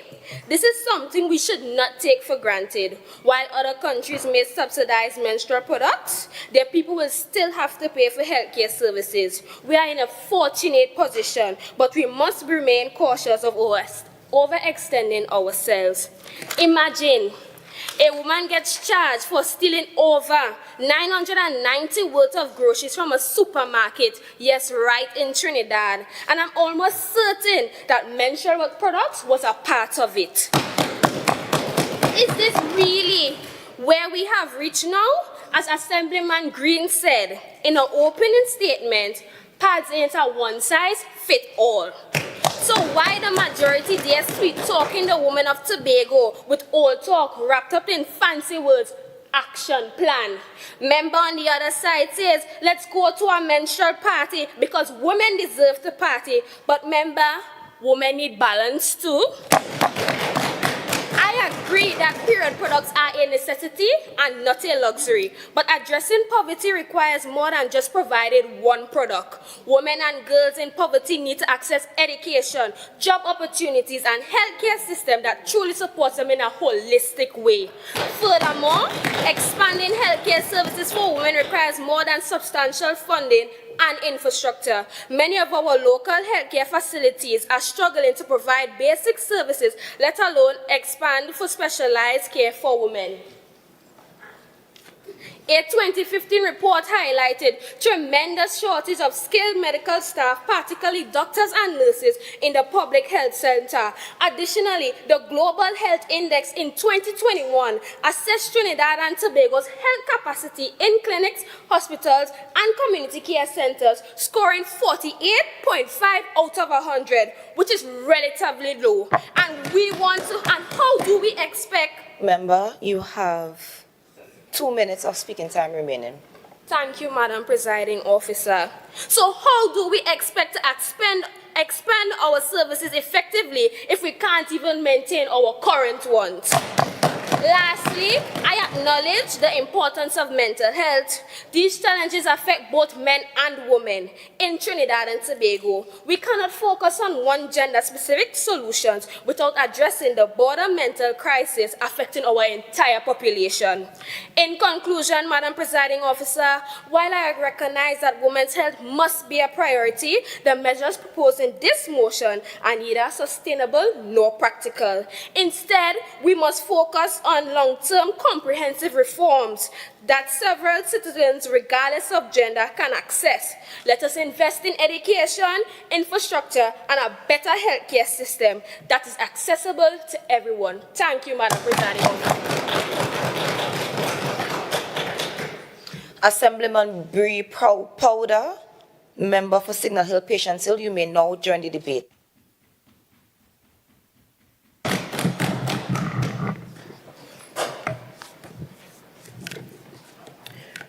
Thank you, Madam Presiding Officer. Madam Presiding Officer, honorable colleagues, members of the public, residents of my constituency, Signal Hill, Patience Hill, good morning. Madam Presiding Officer, before I begin my presentation, I seek leave as per Standing Order 42.7 to read extracts of my speech. Leave is granted. Thank you. I take a moment to recognize International Women's Day, a day to celebrate achievements, resilience, and contributions of women in our society. It is also a time to reflect on the work still needed to ensure equality, empowerment, and opportunity for all. It is a privilege to stand before you today in this august house. I am sincerely grateful for the opportunity to be here and to contribute to important discussions in shaping our future. With that said, I rise today to respectfully express my concerns regarding the proposal for the government to provide free or subsidized menstrual products across Tobago. Let me begin by affirming that menstrual health is an important issue, one that deserves attention, awareness, and support. I recognize the intent of this proposal. However, placing full financial burden on the government is an unreasonable approach. Madam Presiding Officer, as a responsible governing body, we must ensure that our fiscal policies reflect both compassion and prudence. Providing free or subsidized menstrual products would require a substantial and recurring financial commitment. With existing demands on our national budget, including healthcare, education, infrastructure, and social services, such an expense would place an additional strain on government resources. I must also address the blatant disrespect of this motion and, by extension, of my colleagues. Rallying for the government to provide free or subsidized menstrual products is not only unreasonable, but it is demeaning and debilitating to hear as a woman. I ask my colleagues on the other side to put themselves in the shoes of the very women they are defending here today. Would you gratefully and humbly accept a hamper of menstrual products as a donation on behalf of your nation's government when you know to yourself as soon as you reach home there is nothing on the table for you to eat? Some mothers struggle daily to provide for their families. I urge you to take a deeper look into society and observe what is taking place around us. Hardcore News on Facebook, for example, showcases the reality of many women on the island. These women are terrified of their struggles being spotlighted because of the harsh criticism of the public eye. How can we prioritize just one need when so many women are suffering in multiple ways? If we are truly committed to uplifting women, we must adopt a holistic approach, one that ensures all necessities are accessible. not just menstrual products. Providing only one form of aid is an incomplete solution that disregards the full scope of economic hardship that these women face. As Assemblyman Trim would have highlighted, free pads do not pay rent. Free pads don't buy food. Free pads don't facilitate a woman's right to an education, which is exactly what every single one of us around this horseshoe is fighting for this morning, women's rights. This motion generalizes period poverty as the root issue, when it is in fact poverty and inequality amongst women in Tobago. Rather than placing the burden solely on the government and encouraging persons to live on grants and donations, we must focus on policies that empower individuals and families to be able to access affordable menstrual products and comfortable lives on their own accord. Encouraging local businesses to offer competitive pricing, promoting financial literacy. Member, Chief Secretary. Madam Presiding Officer, I stand on a point of clarification. I'm listening to the minority speak, and honestly, I'm getting aggravated because my speech alone has addressed most of the issues that they are spewing about. And I think they are confused because this motion calls for action, yet they are against it. So, Madam Presiding Officer, is it that they need to go back to the drawing board and decide where they want to put their minds at? Or do you recommend medical care for them? Because clearly something's wrong. Member, you may continue your speech. Thank you, Madam Presiding Officer. Member, you have stated in your speech that this motion is the first step.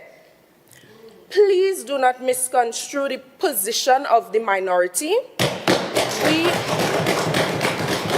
We recognize that it is a first step. What we are questioning is the consistency. Will it move past first step? As I continue, encouraging local businesses to offer competitive pricing, promoting financial literacy to help households budget for essential needs, and raising menstrual health awareness in schools are much more viable approaches. Expecting the state to fund and distribute personal hygiene products while excluding partnerships and private sector entities or community groups is extremely arbitrary. In many other areas of public welfare, we acknowledge the need for collaboration. Why should this issue be any different? If the government assumes full responsibility for providing menstrual products, what precedent does this set? We must be cautious in determining which necessities fall within the scope of the government. Moreover, implementing and managing such a program would require administrative oversight, distribution networks, and regulatory enforcement, introducing further costs and inefficiencies on our government, and by extension, our taxpayers. Member, Claire, you have 2 minutes of speaking time remaining. Thank you, Madam Presiding Officer. Without clear accountability and sustainable funding, this initiative risks becoming an economic strain rather than a solution. Madam Presiding Officer, the role of the government is to create an environment where essential products are accessible, not to assume responsibility of purchasing them for the entire population and encouraging struggling and poverty-riddled citizens.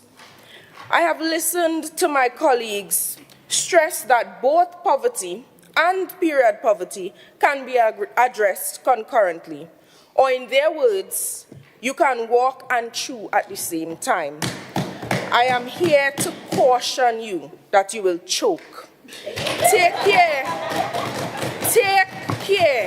to not bite off more than you can chew. I am yet to see this administration put into action one plan, let alone two simultaneously. As I conclude, menstrual health awareness is critical, and I fully support initiatives that educate, empower, and provide targeted assistance where needed.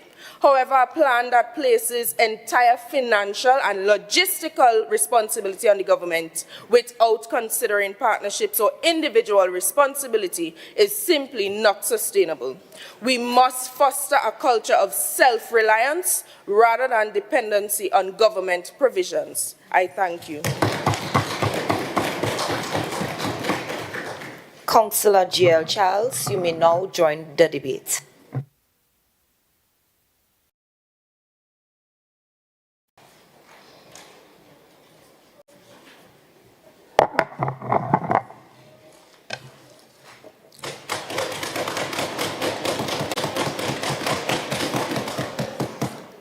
Thank you, Madam Presiding Officer, and a happy belated International Women's Day to all members of this Assembly. Madam Presiding Officer, I beg to seek leave at Standing Order 42.7 to read extracts of my presentation. Leave is granted. Thank you, Madam Presiding Officer. Honorable members of this Assembly, esteemed colleagues and valued citizens, I stand before you today not just to highlight an urgent issue, but to push for real, actionable change, the elimination of period poverty in Trinidad and Tobago. We have heard the concerns of the minority, concerns about funding, sustainability, and whether alternative, possibly more gender-neutral approaches would be of greater aid. But I have also heard something else, excuses. Excuses as to why we should delay action, why they believe this motion is just empty words instead of real change. Well, let me be clear. This motion is not about talk. It is about solutions. And it's ironic, isn't it? The same people calling this a talk shop have never brought this issue forward themselves. Instead, they commend us for raising an important topic and then, in the same breath, list every excuse under the sun for why it shouldn't be addressed now or by us. Sounds like a confused crew that needs to make up their minds. Prioritizing period poverty is not a drain on resources. It's an investment. The minority claims that we cannot afford this initiative, that our budget is already stretched. But let's get it right. We have chosen to prioritize women's health, just as we choose to allocate funds for roads, security, and other critical areas. Just as a hungry child needs food, a girl who cannot afford menstrual products needs them too. And this is not just about dignity, it's about economic sense. When girls miss school due to lack of menstrual products, their academic performance suffers and their future earning potential decreases. Educated women strengthen the economy, and healthier women reduce the burden on the healthcare system. Employers also benefit as menstrual health education leads to less absenteeism in the workplace. So while the minority clings to their "we can't afford it" argument, I ask, can we really afford to ignore it? And let's talk about sustainability. Some argue that even if this program gets funding, it won't be consistent. But that's why proper policy planning is key. By integrating menstrual product distribution into existing schools, clinics, and community centers, we ensure access without needing an entirely new infrastructure. Public-private partnerships can also help ease financial burdens. Member, you have 2 minutes of speaking time remaining. Thank you, Madam Presiding Officer. This motion is not calling for reckless spending. It is calling for a smart, phased approach that guarantees long-term impact. We can address period poverty and poverty at the same time. Another argument made is that we should address poverty first. But let's call that what it really is, an admission of myopia. That kind of short-sightedness is a confession that multitasking is not their strong suit. Poverty is a deep-rooted issue that requires long-term strategies. But does that mean we should do nothing in the meantime? Does that mean the young girl who stays home from school every month because she has no pads should wait years for a solution while we figure out poverty? The very reason we are pushing for free and subsidized menstrual products, for increased menstrual health education, and for better access to services is because these are practical, immediate steps we can take to uplift women within the broader fight against poverty. A gender-neutral approach ignores the unique challenges women face. Some argue that instead of prioritizing women's health, we should focus on broader improvements that benefit all underserved populations. But let's be clear, a one-size-fits-all approach does not work when addressing gender-specific needs. Menstruation is not optional. It is a biological reality that affects a huge portion of the population for a significant part of their lives. Ignoring period poverty in favor of alternative policies disproportionately harms women and girls by failing to address their specific challenges. And equity does not mean treating everyone the same. It means ensuring everyone gets what they need to thrive. Just as we allocate funds for maternal care because pregnancy presents unique medical needs, we must allocate resources to menstrual... Your speaking time has expired.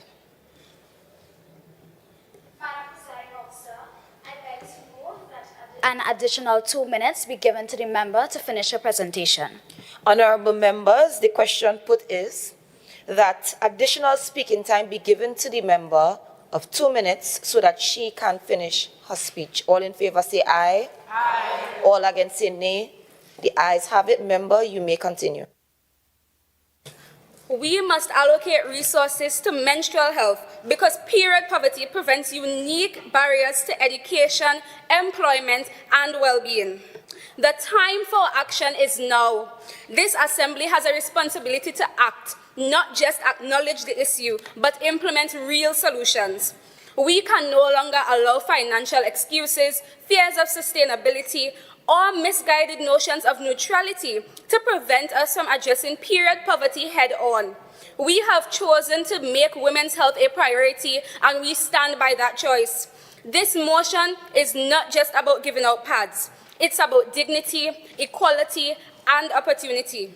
It's about ensuring that no girl misses school because of something beyond her control. It's about making healthcare truly accessible for all women. And it's about building a future where no woman in Tobago is forced to suffer in silence.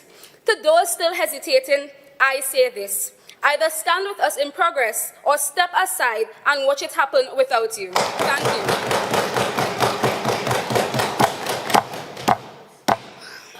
Assemblyman Chanel Felix, member for Bukumong Pleasant, you may now join the debate.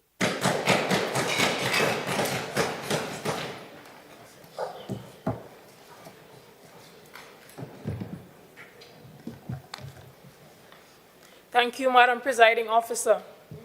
I first want to extend my greetings to the members of my constituents, Bukumong Pleasant, for their continued trust and confidence in my leadership to lead without fear, favor, and ill will. Madam Presiding Officer, I rise today with unwavering conviction that no woman born a woman or of a woman can confidently sit in this House and dismiss this motion for simply opposing sake. However, Madam Presiding Officer, what we on the minority bench refuse to support is an administration that brings a motion of such substance simply as a part of their empty political rhetoric of talk, talk, and more talk. Now, I heard the member indicating that we know that it is good because we said that, we support the fact that they brought the motion and we should have brought it ourselves. Now, the reason why we are congratulating them on bringing this motion is because oftentimes you find them bringing self-serving political motions that have nothing to do with the true interests of the people of Tobago. Let's be clear. Addressing period poverty requires more than lip service. It requires action. not an administration that has continued to spend the taxpayers' dollars on a number of action plans after action plans after action plans with no actions. Removing the stigma from menstruation and ensuring access to female menstrual products is not just a social issue. It is a fundamental right. And we heard the colleagues opposite talking about what happens in Scotland and their ability to give out free period products in public spaces. But what does that look like for us here in Tobago with all limited resources? Madam Presiding Officer, when it comes to greater education as it relates to menstruation, we on the minority bench fully support the type of education that goes deep into the communities and allow for words like period, pads, tampons, panty liners to no longer be shrouded in discomfort, so that men feel comfortable walking into the grocery stores buying pads for their daughters and for their wives, and so that women like myself no longer feel ashamed when we have that unexpected occurrence of our periods coming when we least expect it. But Madam Presiding Officer, what we on this side refuse to support is an administration that waltzes into these chambers with ChatGPT regurgitated speeches, plagiarized, and disconnected from the true realities of the people of Tobago. Member, you have 2 minutes. Member, you have 2 minutes of speaking time remaining. Madam Presiding Officer, we do not support a motion that pulls and tugs on the heartstrings of Tobagonians, only to create another overpriced committee to pay their political lackeys right before election. Madam Presiding Officer, any action plan that truly represents the ideals and the ideologies. Chief Secretary. Madam Presiding Officer, I rise on standing order 45-5. The member is imputing improper motives. We are not self-serving, and you cannot accuse us of plagiarism. Is that what your secret is? Is that what you used? Member, you may continue your speech. As we continue with serious business and not parties here in the People's House, Madam Presiding Officer, any action plan that truly reflects the greater development of the women of Tobago would include the perspectives of professional women from all socio-economic backgrounds and political backgrounds. What this administration is suggesting is a political group of their core followers who would write an action plan that reflects what they want them to say. We believe that any action plan that is truly for progress would include the opinions of women that we here on the majority side will recommend. We believed we should also have a say. We should also be able to recommend women to sit on that committee. We believe that such action plans should be data-driven and not a bunch of generic statements. We believe that it should be inclusive, considering the needs of all Tobagonian women from all socio-economic backgrounds. And unlike what the Chief Secretary would have said. Member, your speaking time has expired.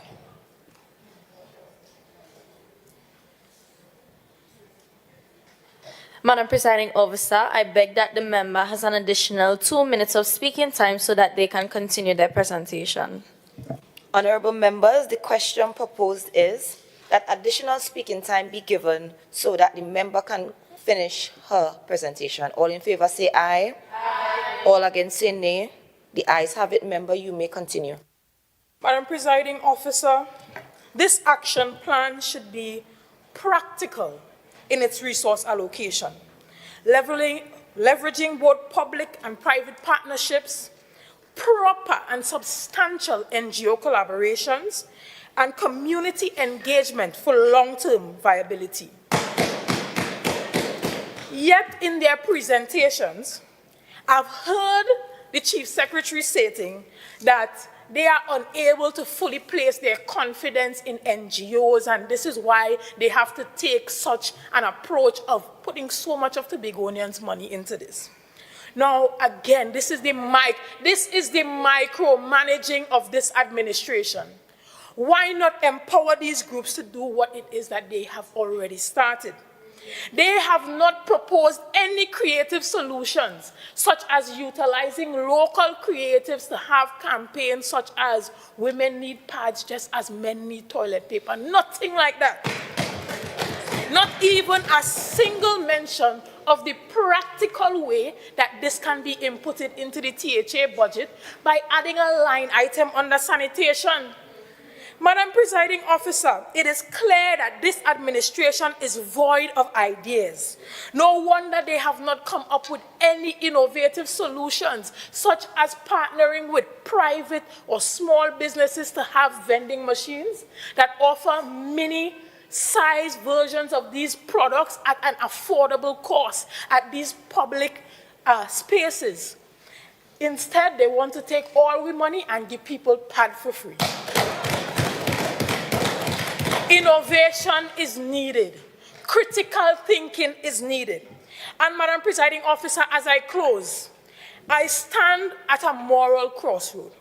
Because although I sit here on the minority, I sit here representing the people of Buku Mount Pleasant. And they are my first priority.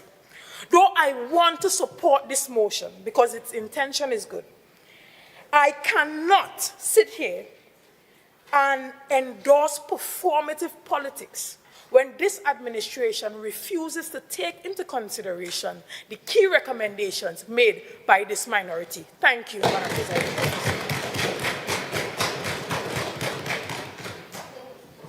Assemblyman Zoba Samuel, member for Canaan Bonaccord Crown Point, you may now join the debate.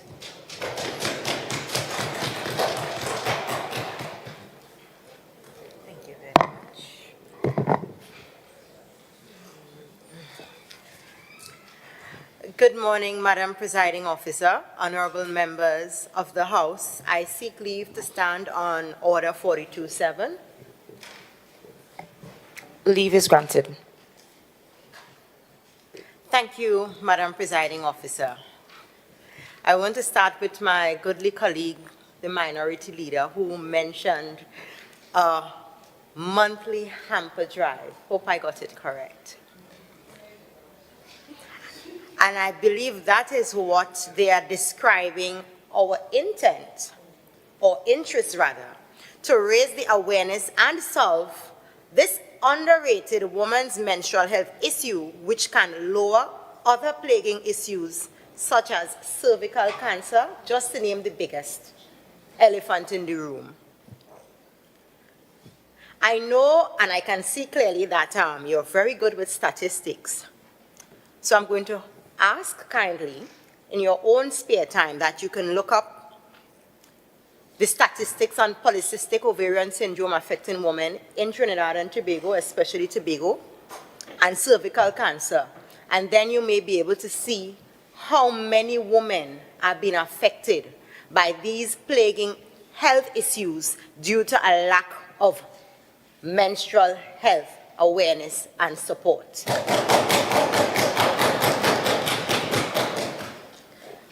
I want to further continue by agreeing with you when you say the term horrid birds. But I want to further correct you there. I don't say we are horrid birds. I would say we are Team Flash. We are speeding to secure our women's health, thereby reducing all the plaguing issues and health risks that affect women on a daily basis that many don't speak about. These risks that they pass on also to their children, because they say from the womb toward the tomb. So when you nurture them in the womb and they're born into the world, they are birthed into the world, they come into the world with whatever genetics the parents would have instilled into them.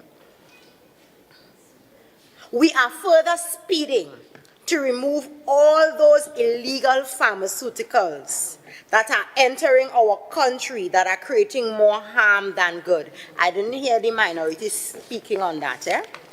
And I want to call some citations forward. In January 9, 2023, there was a media release by the Trinidad and Tobago Police Service speaking about a quantity of pharmaceuticals with a street value of $91,200, which was seized after being illegally imported. Can we imagine any of those products being women healthcare products and women using those products that were not approved for shelf? What harm that would have done to us more than good? Further citation, 17th of May 2024, 24 pharmacies, not one, not five, not 10, 24 pharmacies within Trinidad and Tobago were under probe according to the Ministry of Health for unregistered drugs. Issues that the minority did not bring to the table, however, they are discrediting. Member, there are no cell phones allowed around this August chamber. Please, you are cautioned. Thank you, Madam Presiding Officer. All of these are issues that are burning hot that I have not heard the minority mention. However, they are discrediting our intent, our interest in raising women's health, which would also, by and large, tackle these issues that are affecting everyone's health. Member, you have 2 minutes remaining of speaking time. Thank you, Madam Presiding Officer. Madam Presiding Officers, we are willing to burn out our shoe sole once it means we can raise the awareness amongst parents and guardians to treat with young girls differently in comparison to boy children. I'm certain many persons in the House today can attest that they have lifted more than one bucket of water from one destination to the next. They have jumped from high spaces from one elevated platform to the next. They have done strenuous tasks, which puts a strain on women's ovaries, which puts a strain on our womb, and which leads to the greatest elephant in the room, which speaks to infertility due to lack of proper menstrual care. The minority highlighted financial support for single women and low-income homes. But isn't that also a hamper drive and handout? There are so many citizens refusing to work because they expect a handout. What we are discussing is menstrual health, which affects all women. There are many of those low-income homes that are actually living better than many who are working because of handouts. So are you asking us to facilitate a lazy society by supporting persons who are expecting a handout as opposed to dealing with a serious health risk? I beg to question. Assemblyman for Plymouth Blackrock, my question to you is, let's say your menstrual cycle starts immediately at this moment. What would take priority, an education lesson or a stay free? Assemblyman, your speaking time has expired. I beg to move that an additional 2 minutes be given to the member to finish her presentation. Honorable members, the question put is that additional speaking time be given to the member for her to finish her speech. All in favor say aye. Aye. All against say nay. The ayes have it. Member, you may continue. I want to further quote the Division of Health, Wellness and Social Protection's vision, which is an innovative, responsive, well-respected institution ensuring the delivery of holistic, high-quality, stress high-quality, client-centered health and social services to the people of Tobago. How can we do such if we do not take the first step to provide the basic necessities for women who are in need on their menstruation? Doesn't it begin somewhere? The minority continues to question feasibility, funding. But let me ask, Do we not know that one cocoa does full basket? If we start by providing for those who are less fortunate with sanitary napkins, stay-free tampons, all the basics for young women, for teenagers, wouldn't it mean that we've already started this road of solving poverty? Or are we to all sit, as you are accusing us of doing, and just have idle banter in the House with no real solution? Thank you, Madam Presiding Officer. Assemblyman Coris Archer Kwashinansis, member for Bethel Newgrange, you may now join the debate.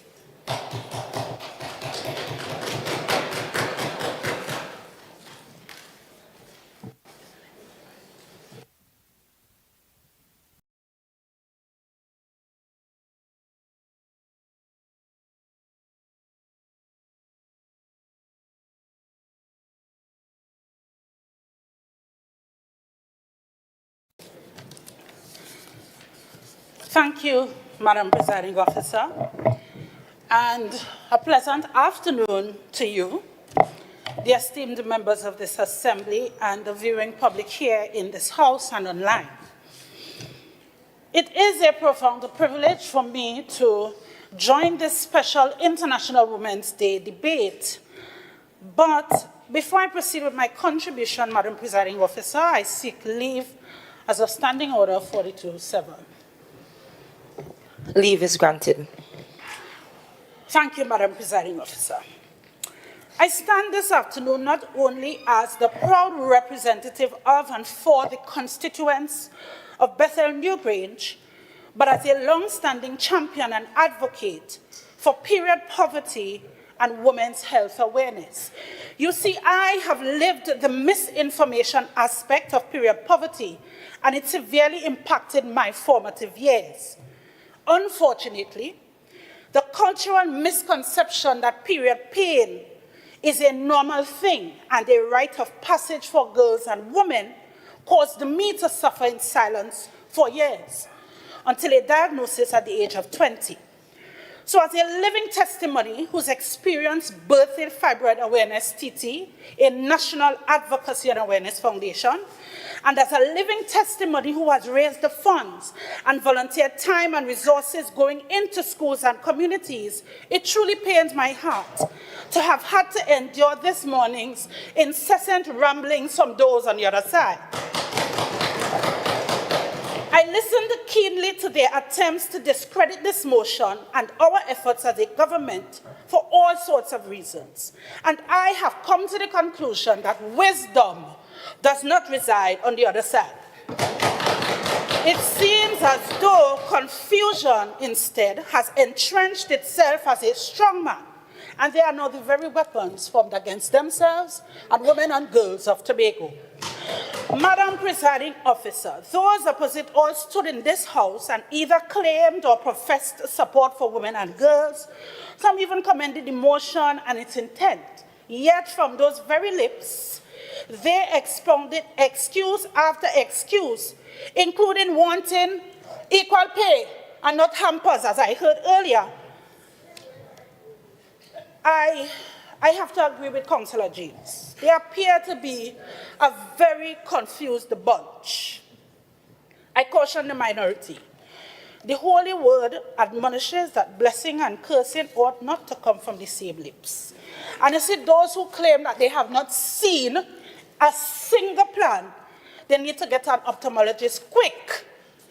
Blindness is near. So, you know, let me get into debunking some of the things they put forward this morning, because it really was just a continuous strain of a painful melody about a lack of finances and the need to address broader issues first, right? Member,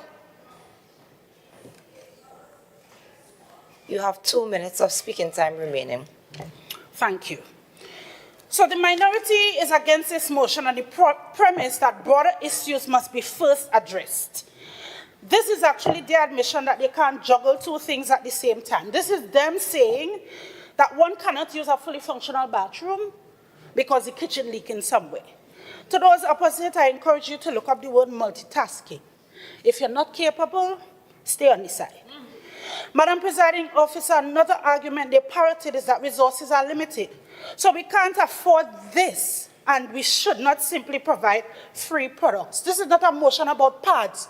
It's a holistic motion. They conveniently and willfully ignored the subsidy portion of the motion and all the other aspects that address the myriad issues at hand, and then have the audacity to call for meaningful and a comprehensive plan. To the minority, you see the word comprehensive, leave it alone. You should spend some time with the word comprehension. Now to my colleague, Councillor Charles, she properly rubbished their main points, right? I just want to join her by saying we have chosen to prioritize this matter. And because of our prudent management of the limited resources and our ability to engage in key partnerships as a responsible government, it will be a success. To us on this side, we believe that our women and girls are worth it. This is not just a hamper drive. This is a worthwhile investment in education, healthcare, and the vulnerable in our society. What it is not is about the creation of some paid committee the member for Boku, Mount Pleasant, falsely alluded to. Assemblyman, your speaking time has expired. Madam Presiding Officer, I seek leave to give the member 2 minutes of additional speaking time. Yes, she falsely accused.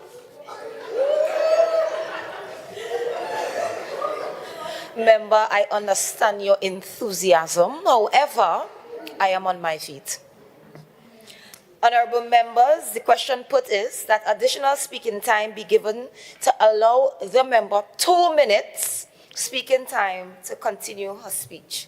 All in favor say aye. Aye. All against say nay. The ayes have it. Member, you may continue. My apologies, and thank you, Madam Presiding Officer. So yes, she falsely alluded to some paid committee. To the minority, please be advised that the THA has qualified officers in public health, project design, and management, among other knowledge and skill set. They understand the need for internal and external collaborations at every level. They are the co-architects and co-leaders of this initiative. So when you think you're attacking us, you're really attacking the qualified women and men who have done the preliminary work and who will ensure the success of every phase of transforming women's healthcare in Tobago. The feasibility was explored, and to those erroneously accusing us of having no data, no Tobago data, listen. Fibroid TT has engaged in research across secondary schools from its pilot project. More than 50% of over 200 high school girls did not believe they had enough information about reproductive health. And the same applied when asked if they had ever been spoken to in detail about menstruation. So the evidence does exist. This is not just about politics. Madam Presiding Officer, our motion is clear. It acknowledges the gaps. It addresses the now via the proposed action plan and also considers the medium to long-term via strong advocacy. Those on the other side would have you believe that this motion was only about prioritizing period products. As I said earlier, they need to leave the word comprehensive alone and focus on comprehension. Because they have also erroneously assumed that the THA would singularly carry the financial burden of the actions that we set out to accomplish. What is truly unfortunate is that those opposite have chosen to stand on the wrong side of history. What is before us is clear. We can move forward with real solutions, clear interventions, and commitment to change, or we can continue with the lame excuses, contradictions, and illogical arguments. I know where I stand. Colleagues, do you know where you stand? We stand for action, we stand for progress, and we stand with the women, girls, and people of Tobago. So let's stop playing politics with women's health and vote in favor of this motion. I thank you. Assistant Secretary for Health, Wellness and Social Protection, you may now wrap up the debate.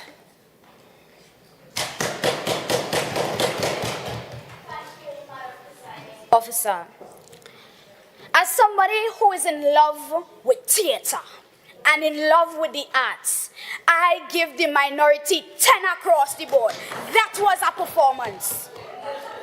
It is quite interesting to see how the minority scrambles to find things wrong with this motion, knowing that deep down inside they agree with it.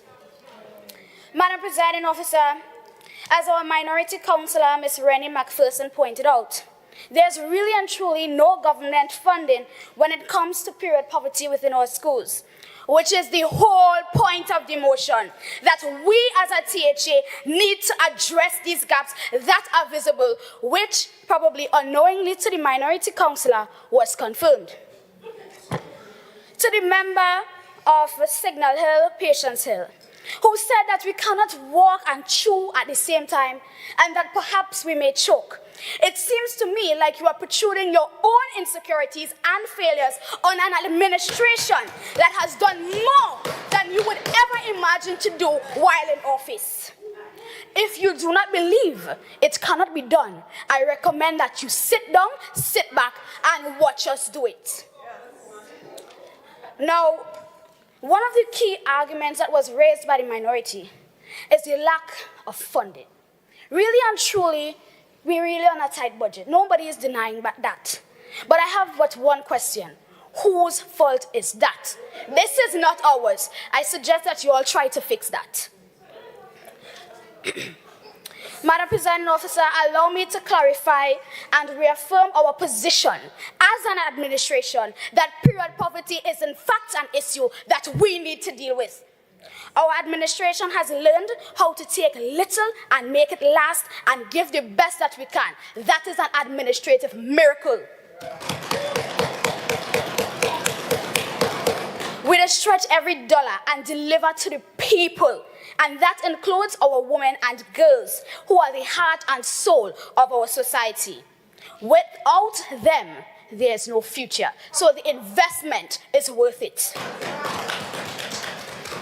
As the Chief Secretary rightfully said during her presentation, I think that listening skills are something that is important. So I would suggest, as they say in primary school, cross your hands and put your fingers on your lip and listen. Because as the Chief Secretary said, we are not here to take to Begonia's money. That is a fallacy and that is a lie. What we are here to do, as she rightfully said, is to seek international assistance to get the aid that we need to treat this issue that is prevalent in Tobago society. By law. By law, correct. Now, I want to touch on one more point, because if I want to go on, it might be too long. Member for Lambo Lowlands, Jada Abraham, raised that we are following other countries. We are follow fashions. The minority has no vision. Perhaps if this was a priority to you, we would not be in this August chamber here today to discuss whether or not women and girls in Tobago deserve access to free menstrual products. If it means looking at other models out there that allow women and girls to lead lives with dignity and pride, I do not mind ripping a page out of that book to implement that here within our society. That is our way of prioritizing the empowerment of our women and girls. Put that in your pipe and smoke it. Thank you, Madam President.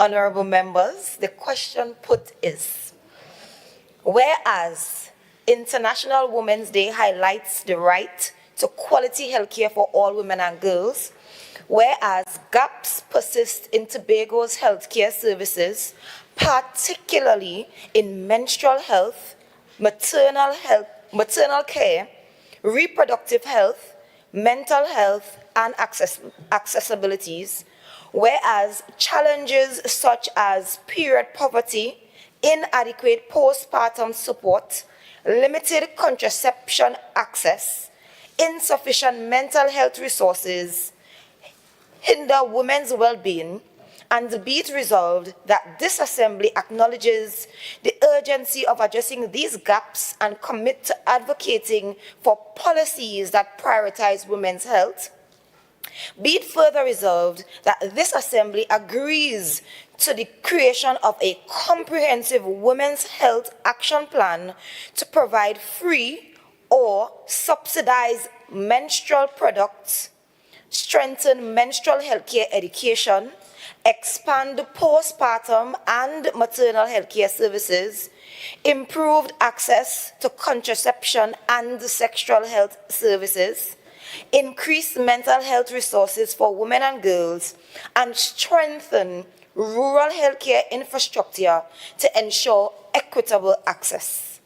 And be it further resolved that this assembly reaffirms its commitment to making women's health care a priority in Tobago.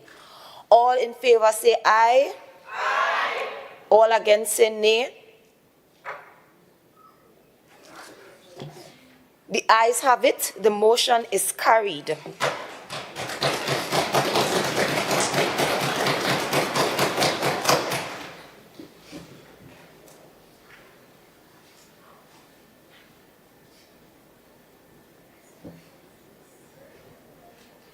Motion for adjournment.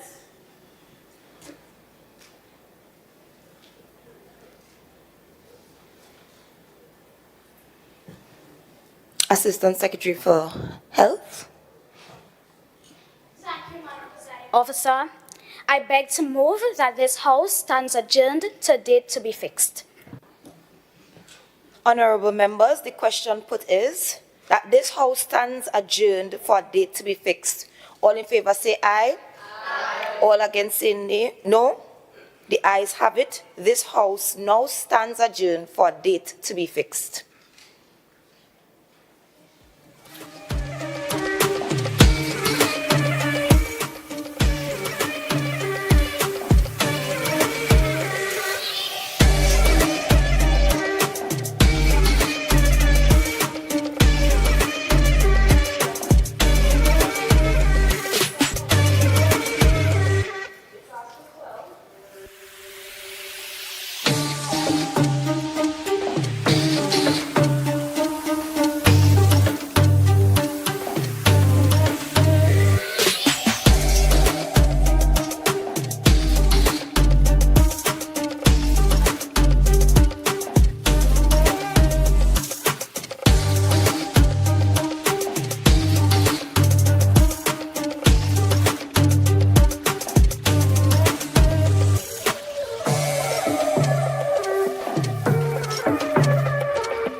وتب علينا إنك أنت التواب الرحيم. ربنا وابعث فيهم رسولا منهم يتلو عليهم آياتك ويعلمهم الكتاب والحكمة